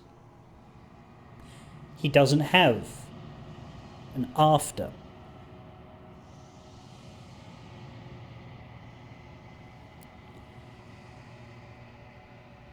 He doesn't plan for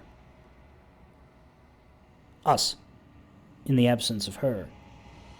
And his entire construct is built upon the idea of us never doing anything else. We kill ourselves out of boredom.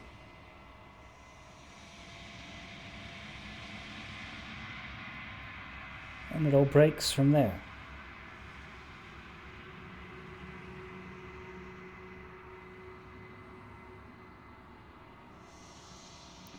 An after requires an ending, a change, and that is what he seeks to destroy. It's very funny to me that this creature is depicted as a bird. Because if you know anything about Warhammer lore,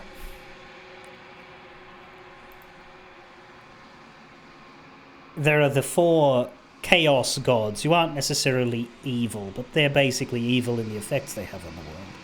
The more primordial forces, and there's your blood god, your death god, your sickness god, almost 4 horsemen-like. But then there's one that is the god of change, or the god of magic, and the god of betrayals and trickery. Tzeentch, the hardest one to say.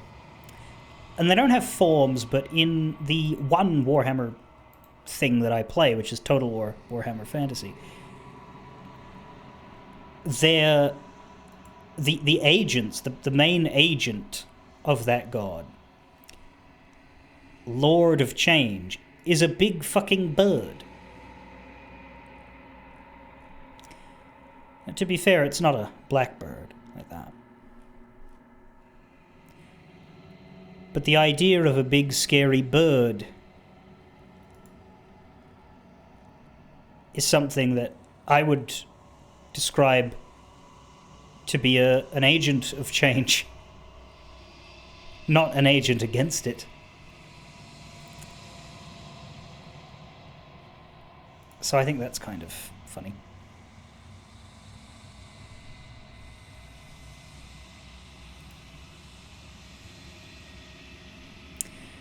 Also, the fact that every single echo is different. Yeah, the narrator can't coordinate with itself and cannot account for the other words.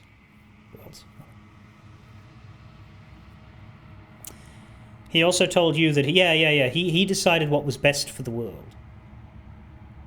He doesn't think there's anything wrong with that.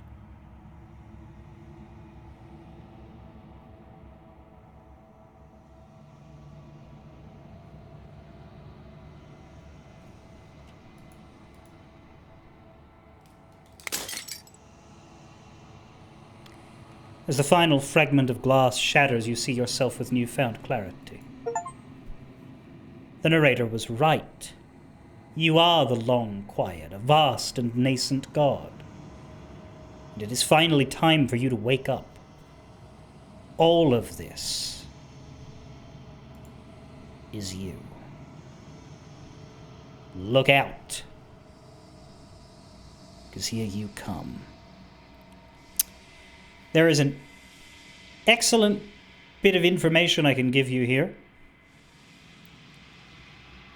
The Long Quiet, all of this is you. 69.3% of players have this achievement, but the one immediately before it, Death of the Author, Run Out of Questions, 64.6. So you don't have to question the narrator to death, you can back out of that.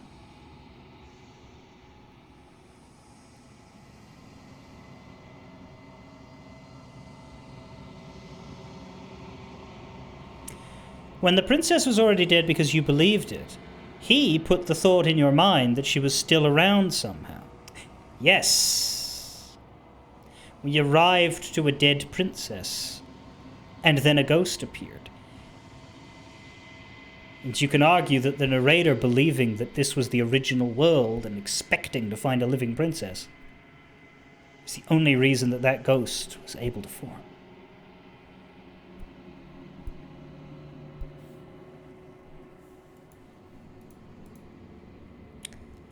Proceed to the cabin.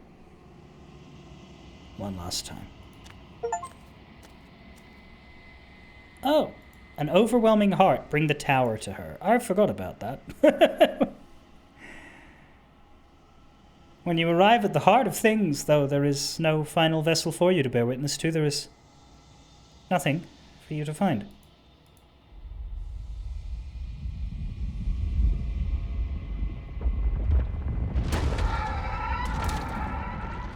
I don't know, that seemed like something to me.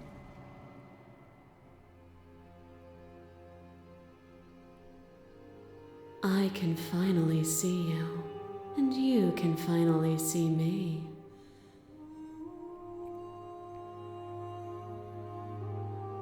Those ladies could probably stand to get some clothes. It's been so long, and my heart has ached for this moment. I've missed you dearly. Yeah, she's got the 3 heads.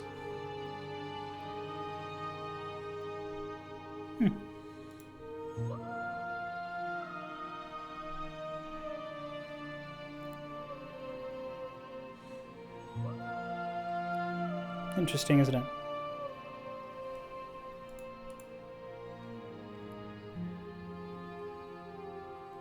I've missed you too. She unfurls an endless cascade of smiles in response and then patiently waits for you to continue. Do you know about the echo? Did you hear our conversation? Every word you spoke found its way to me. I know him, and I know his construct. He was deluded by his fear of death. Pay him no mind. I'm the long quiet, but I don't really know what that means. Names are their attempts to capture that which cannot be captured.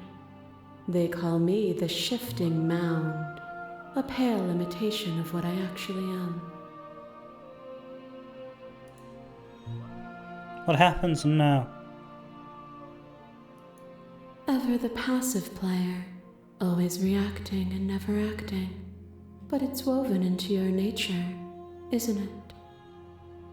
Now, are you saying that because of my decisions, or are you saying that all the time? When the echo spun us from 1 into 2, he gave you a choice and me a role to play. I am not death, but I contain it in my multitudes. So, will you attempt to destroy me and bring about a world devoid of death and the possibility of meaning? Or will you open the final doors to our liberation? There's so many stories we've left unfinished. Can we really just leave? Even as your eyes begin to open, you still hold on to the notions of is and is not, of beginning and end. Pitch black islands in the blinding light of the infinite. There is nothing to resolve, nothing restraining us but us. You know, I wonder if that Oblivion ending, the one where we just do not reach this point, is suitable for the narrator's goal. Everything just stops and we can no longer continue the process, trapping us both in a void for eternity. That's exactly what he wanted. Yet at no point does he ever guide us to that. Perhaps he doesn't even see that option.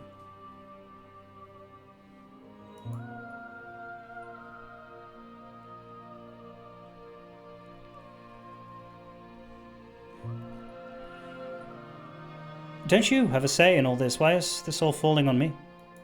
Of course I have a say in all of this. You and I share reflections of each other's burdens, just as you and I share reflections of each other's gifts. If we didn't, the winding paths that brought us here wouldn't have been full of strife and conflict.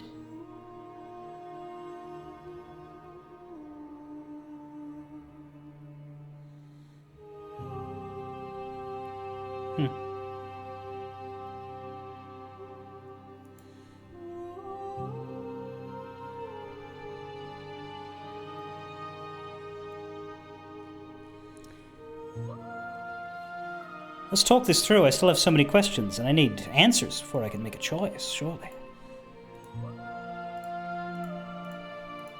My very nature is paradox, as is yours.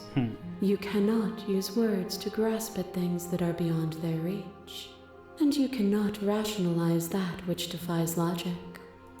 But violence and passion are dances that both of us know well. If this is what it takes to enlighten you, then so be it. You are nothing.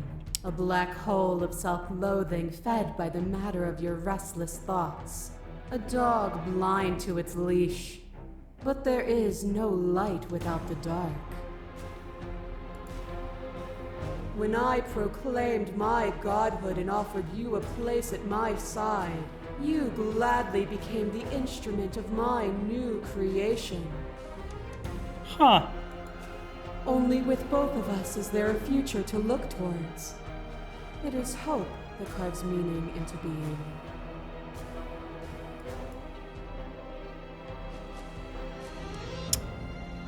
So these are the vessels. Or at least, the one we just met.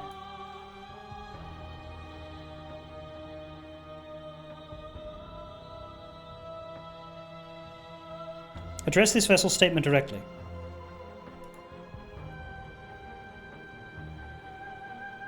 You were consumed by your own ego. And through your lack of one, you too were consumed.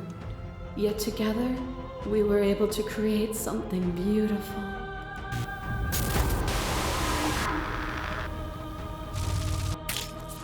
Your lover drives a stake into your body, and another, and another, and another. Do I miss your heart because I can't stand to see it go? Love melted into skepticism, and you pulled back layer after layer after layer, until all you were left with was the knowledge that you did not know me. You sought the truth then. Will you hide from it, now that it is within your grasp? That one is done very well. The peeling back of layers, asking too many questions of a simple love story. It's a really good answer. Like they said it was the deconstructed damsel, like the idea of literary deconstruction, of taking the trope of a princess love story and being like, right, but that doesn't make sense.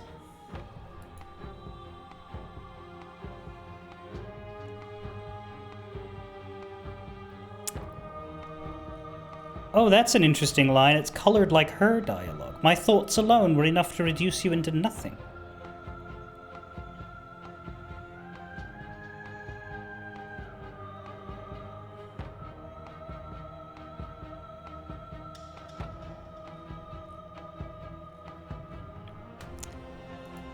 You speak of me as if I am a ghost, but I am right in front of you.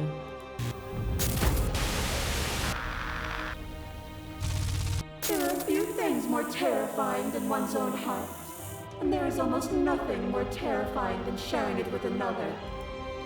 But the most terrifying thing of all is to leave one's heart unshared. You are the only thing like me, and I am the only thing like you. Could you bear the weight of an eternity alone? Do you dare to shape a reality of solitude and thrust it on creation?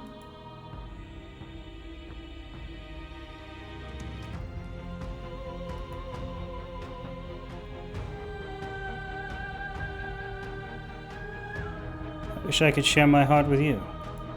But you already have, in so many ways. It is beautiful and adored. When movement slows and the dust settles, I hope you'll leave with me. That cold fire has left your eyes. Are you finally willing to listen? To question everything is to deny the truth in front of you. By believing in your suffering, you make your suffering real. By believing in your limitations, you placed a shackle on your neck. The art style is so, like, whoever drew all of this, it just must be just pages and pages and pages of shit. Bound for eternity, you saw the need for impermanence, and it was through that need that you carved our freedom. Without impermanence, the suffering of living things is infinite. That ending actually is a very good piece to bring with you in the consideration of the elimination of death and change. Erosion is the only thing that got us out of the basement. Two people locked in chains in a room forever is a good metaphor for what the narrator wants to put the world upon. It's something I've thought about a few times. Because at the end of the day, I probably could last forever if I had a PC set up and a full Steam library.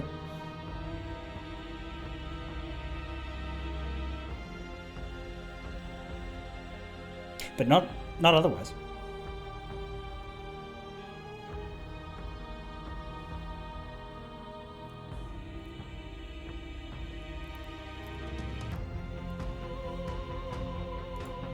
Would you strip my gifts away and leave everyone to suffer in the dark?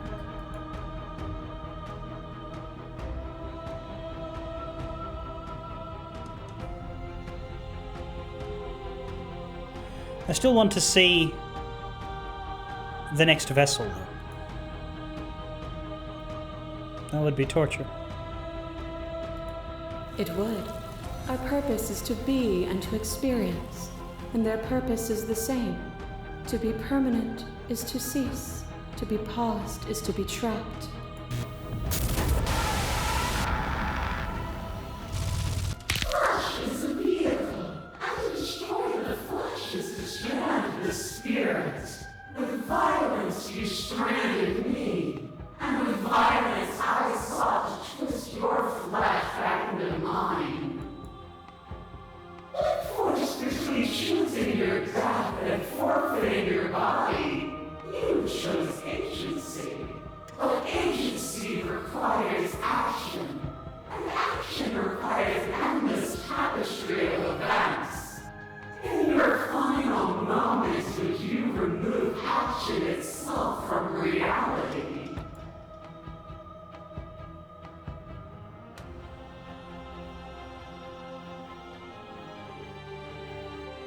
Interesting that we occasionally have these. The first time we met, I executed you without a second thought, and at the end of my confrontation with your spirit, I hurled you down a bottomless pit.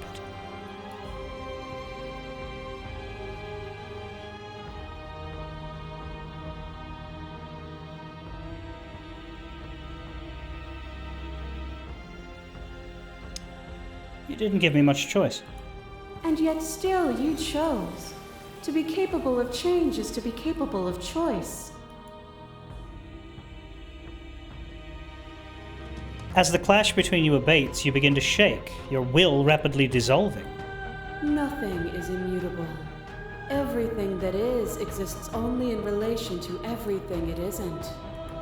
There is no constant. There is no center. Open your eyes and accept what we are. We can leave this prison together.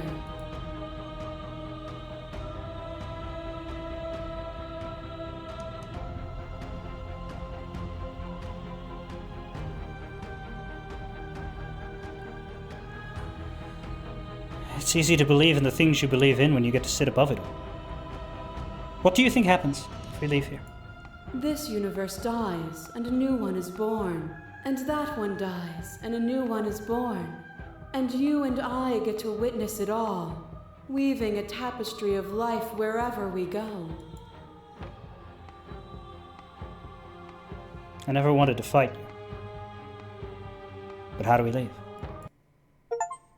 Nothing brings me greater joy than to hear those words. The final piece lies with you. Through conflict we carve meaning.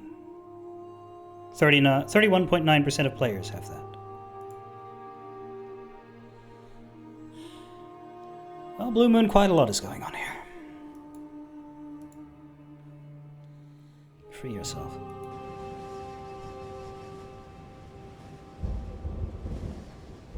You fall into yourself. The body of an ancient creature stirs from its hibernation, and you feel sensation in limbs you once couldn't fathom. Everything here, except for her, is you. You feel your wings spanning a cosmic scale, but twisted and crumpled and bound in agonized tension to a finite plane. You can feel the glass of the construct pressing in on you, confining you across infinite sides and infinite angles. You push back and strain against it. But it does not yield. I love you. Take her hand. All at once, the unyielding tension breaks.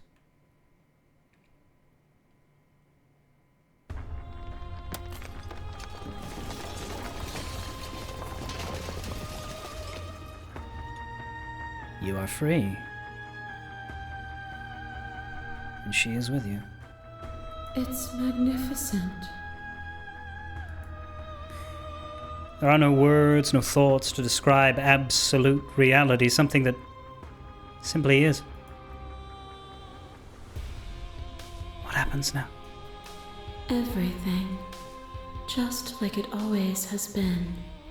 And just like it always will be. Step into the infinite.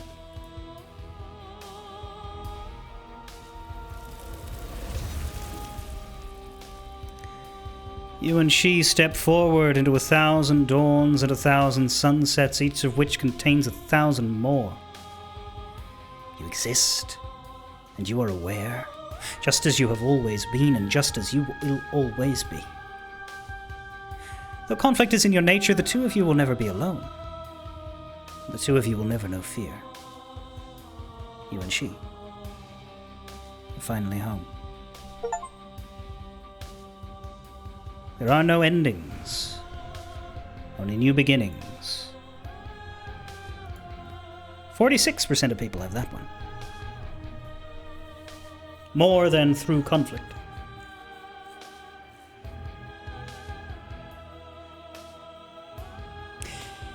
Yeah, I don't think, and I mean, we'll do it again and we'll play the other versions in which we put an end to her, but I don't think the narrator deserves his paradise. Not that he's going to get to experience it either way. I don't entirely reject the view. The problem is, why is it our responsibility?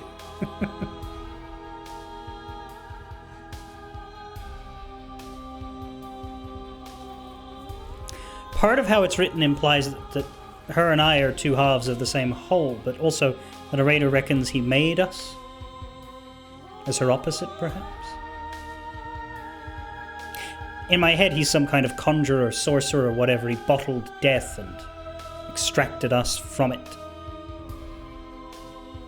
Slammed them against each other to see if it worked.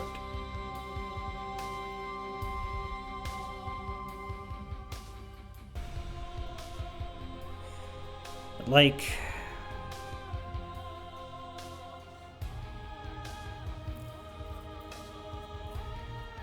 if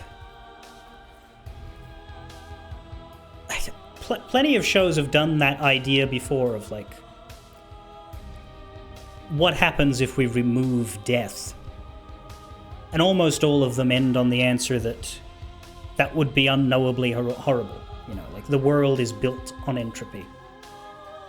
If we did not have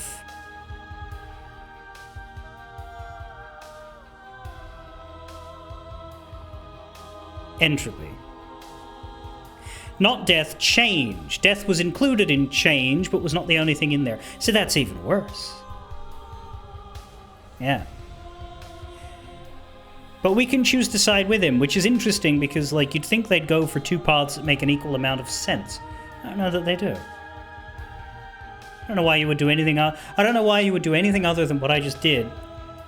To be fair, it was slightly awkward in the end there because, like, when she went through the vessels, it was like that whole situation was us fighting her. And I got the impression, whereas if I just said let's go immediately, then I would have not been able to go through that, which I think would have been sad. Because that was a very cool sequence, getting presented with the other. Like, I wouldn't want to do the playthrough and not go through that, but at the same time, nothing that man said convinced me that he had even the slightest bit of point.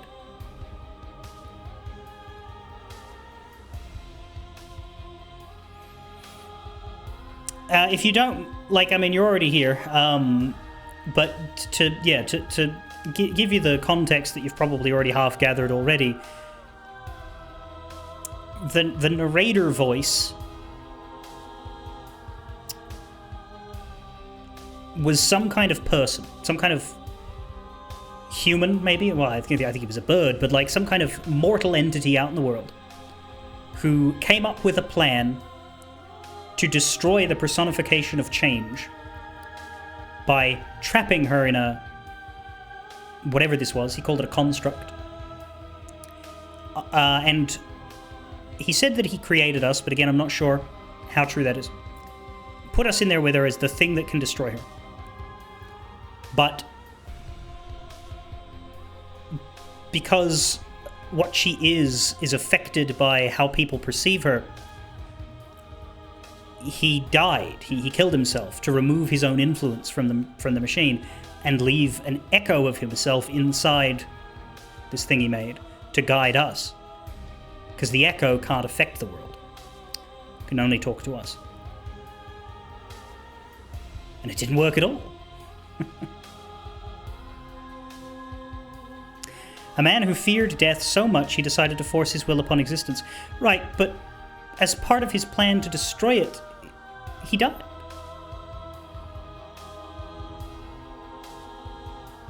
I don't think we can simplify the narrator as just a guy who was so afraid of death he'd do anything to get away from it. For that to be true, he would not have done this. More that he was an idealist with a very strange ideal. He was willing to die for the world he wanted to create. He wanted to make something even though he wasn't going to get to be in it. A man who hated death, not feared it. Well, I mean, I need to see the other. I don't know if I'm gonna play every single achievement out on stream, but at the very least, I want to play the paths again. Like I assume the folks watching this would like to see more of it, right? Because there's other ways to play, and we'll do the bad version, right? We'll do the version in which we try to kill her at the end because they wrote that ending too, and it's worth pursuing. Hugh Yevon! Oh man, that's yeah, nice.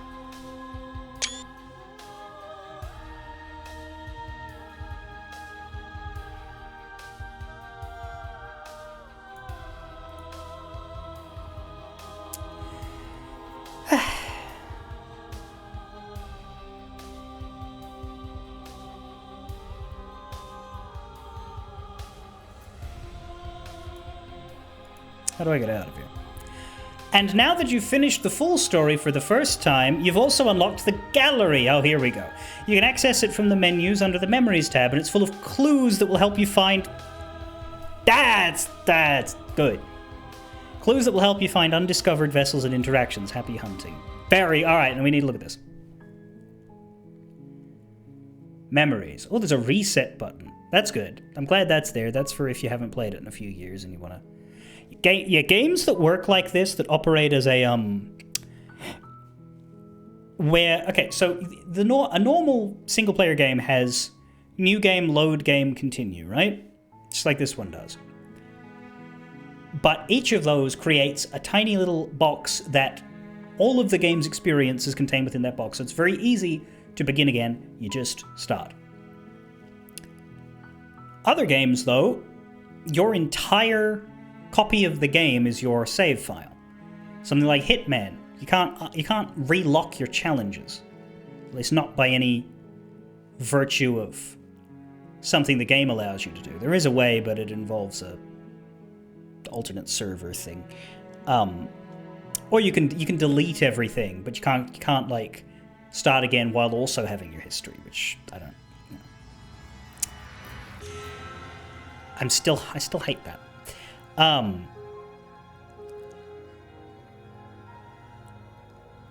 In a game like this, though, resetting isn't too bad because, you know, it doesn't have a whole bunch of physical gameplay challenges attached to it. But yes, it's important for a game that's has this kind of outside multi-playthrough progression to have a way to get it again. Memories. Oh boy, that is a lot of vessels. Beginnings and endings. The hero and the princess.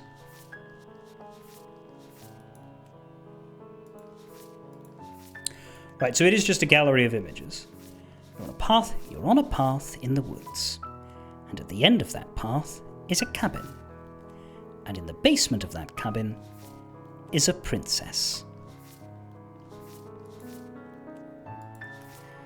Find the tower. Find the damsel. Find the nightmare. Find the prisoner. Find the spectre. Find the razor. Find the witch. We've not found the witch. Find the beast. We've not found the beast. Find the adversary. So the adversary and the razor, these are the two that we still have to explore further. We unlocked the chapters once, but we did not actually do the chapters because we backed out. Find the stranger. Yes, that's the one where you don't meet her. I thought you said she wasn't armed. Get her to break her own chains. Always leave a means of easy egress. Perhaps those are tied to the witch and the beast. Good ending, you did it, you saved everyone. Right, so there's a lot of completion here, not just achievements, but also getting all the pictures. That's cool. The spaces between. The woods. The cabin. It's you. But no, it wasn't. You've grown. You've decayed. You've unraveled. Or maybe that was me and the bird is behind it. That's him. This is me. The narrator. Damn both of you to an incomplete existence. Right, that's the no ending. That's the Oblivion ending. The end of everything. Finish the game. Finish the game. Find your freedom as gods forever. Find your freedom as gods forever. Oh, there's a lot of endings. My god.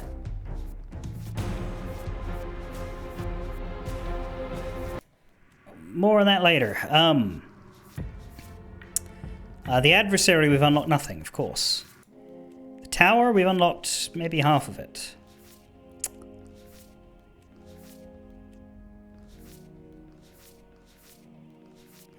Fell a god, resist a god through force of arms, but succumb.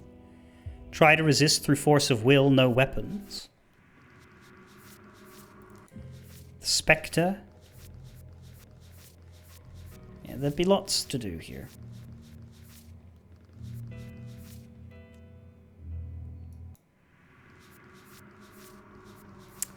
The nightmare.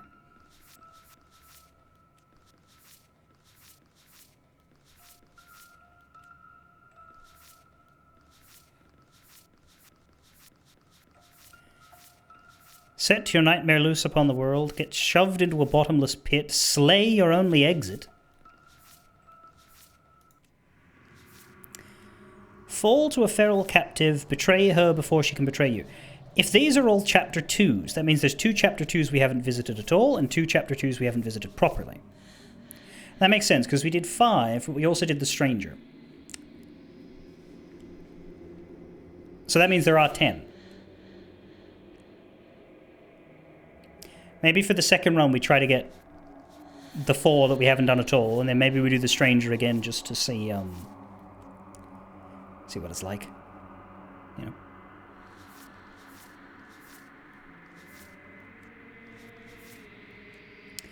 The Stranger is a peek behind the curtains, likely far too soon. Yes. See through her eyes at the end of everything. Oh, is that the Yeah, that's the ending one. Okay. They all have that. But the reason why we don't have it for the Stranger... But otherwise the Stranger is completed. I think that's because you don't get much variation in the Stranger. I don't think you can do anything other than watch it all fall apart.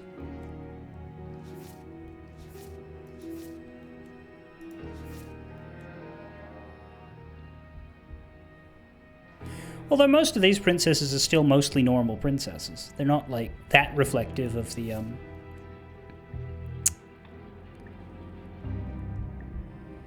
other routes. But they can be a little. It's more that it's a split apart of all the things you can do in Chapter 1, I think, than it is a, split apart of the rest of these.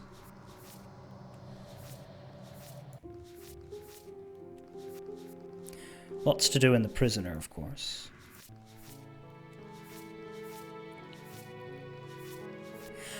There's a pliable heart and also a gentle heart. Yeah, I reckon there's 2 ways to finish the damsel.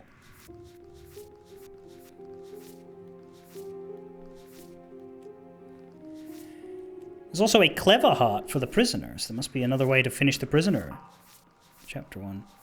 Chapter 2, rather. The Nightmare, we've got a tender heart. I wouldn't describe the Nightmare as tender. Holy shit. Spectre seems to just have 1 as well, a yearning heart. And then there's 1, 2, 3, 4, 5, 6, 7, 8, 9, 10. There's 12 chapter 3s for 10 chapter 2s. That is interesting. But The Stranger definitely does not have a chapter 3. I don't think there's any... Like, just based on the way that took place, I don't think there's any way to have that continue.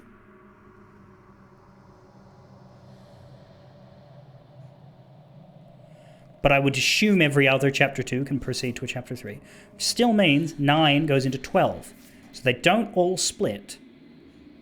However, we did establish that the Wraith can be arrived from 2 paths. The only one we know that has 2 Chapter 3s is the Nightmare, which has both of these.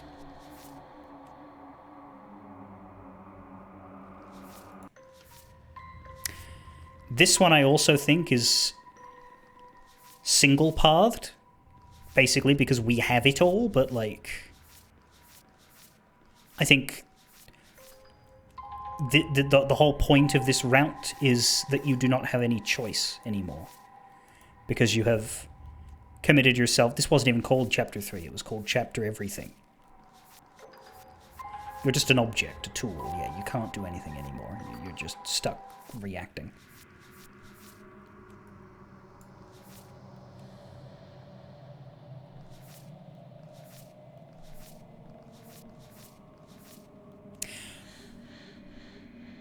And what's this route called? The Cao Cao? Betray her before she can betray you? Oh, I want to do that. Send me here. Do I grow a mustache and conquer a nation?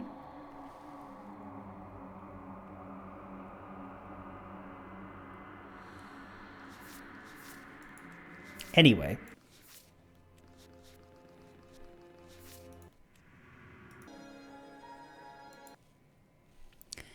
We're out of things to do for now. It's funny that we don't have to save because we're just on the menu.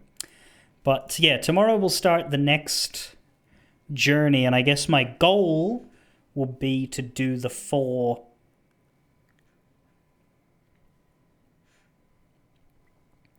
Dying while she's possessing you, yes. I think before we try to do alternate versions of what we've already found, we should go to new Chapter 2 paths, of which there are still 4 we've never experienced, at least properly. However, that doesn't mean we won't find ourselves on a familiar Chapter 3 path, because that's possible. I say it's unlikely because we only found 2 Chapter 3 paths, and I'd be very surprised if the moment of clarity was possible to achieve any other way, because it doesn't differ. Like, I can see how the reason why it would be valuable to go to the Wraith from 2 different paths is because you would pick up a different voice. Well, not only would you pick up a different voice from Chapter 2, but you might pick up a different voice from how you enter. I don't know. But Moment of Clarity had every voice in it, so there's literally 0 variation of that, so I'm assuming that that's done. But yeah, I'd like to get through all of the Chapter 2s in at least one fashion first, so that'll be my next plan. At the end of the day, we're just probably going to be here for a month. This is just like, in a sense, it will get faster the more times we repeat. It'll still be slowish because I'm not going to just go slam and skip things, because I'm always going to be keeping my eye out for variation. But it will get faster the more we can say, all right, we've seen this go, you know. Anyway, fare thee well.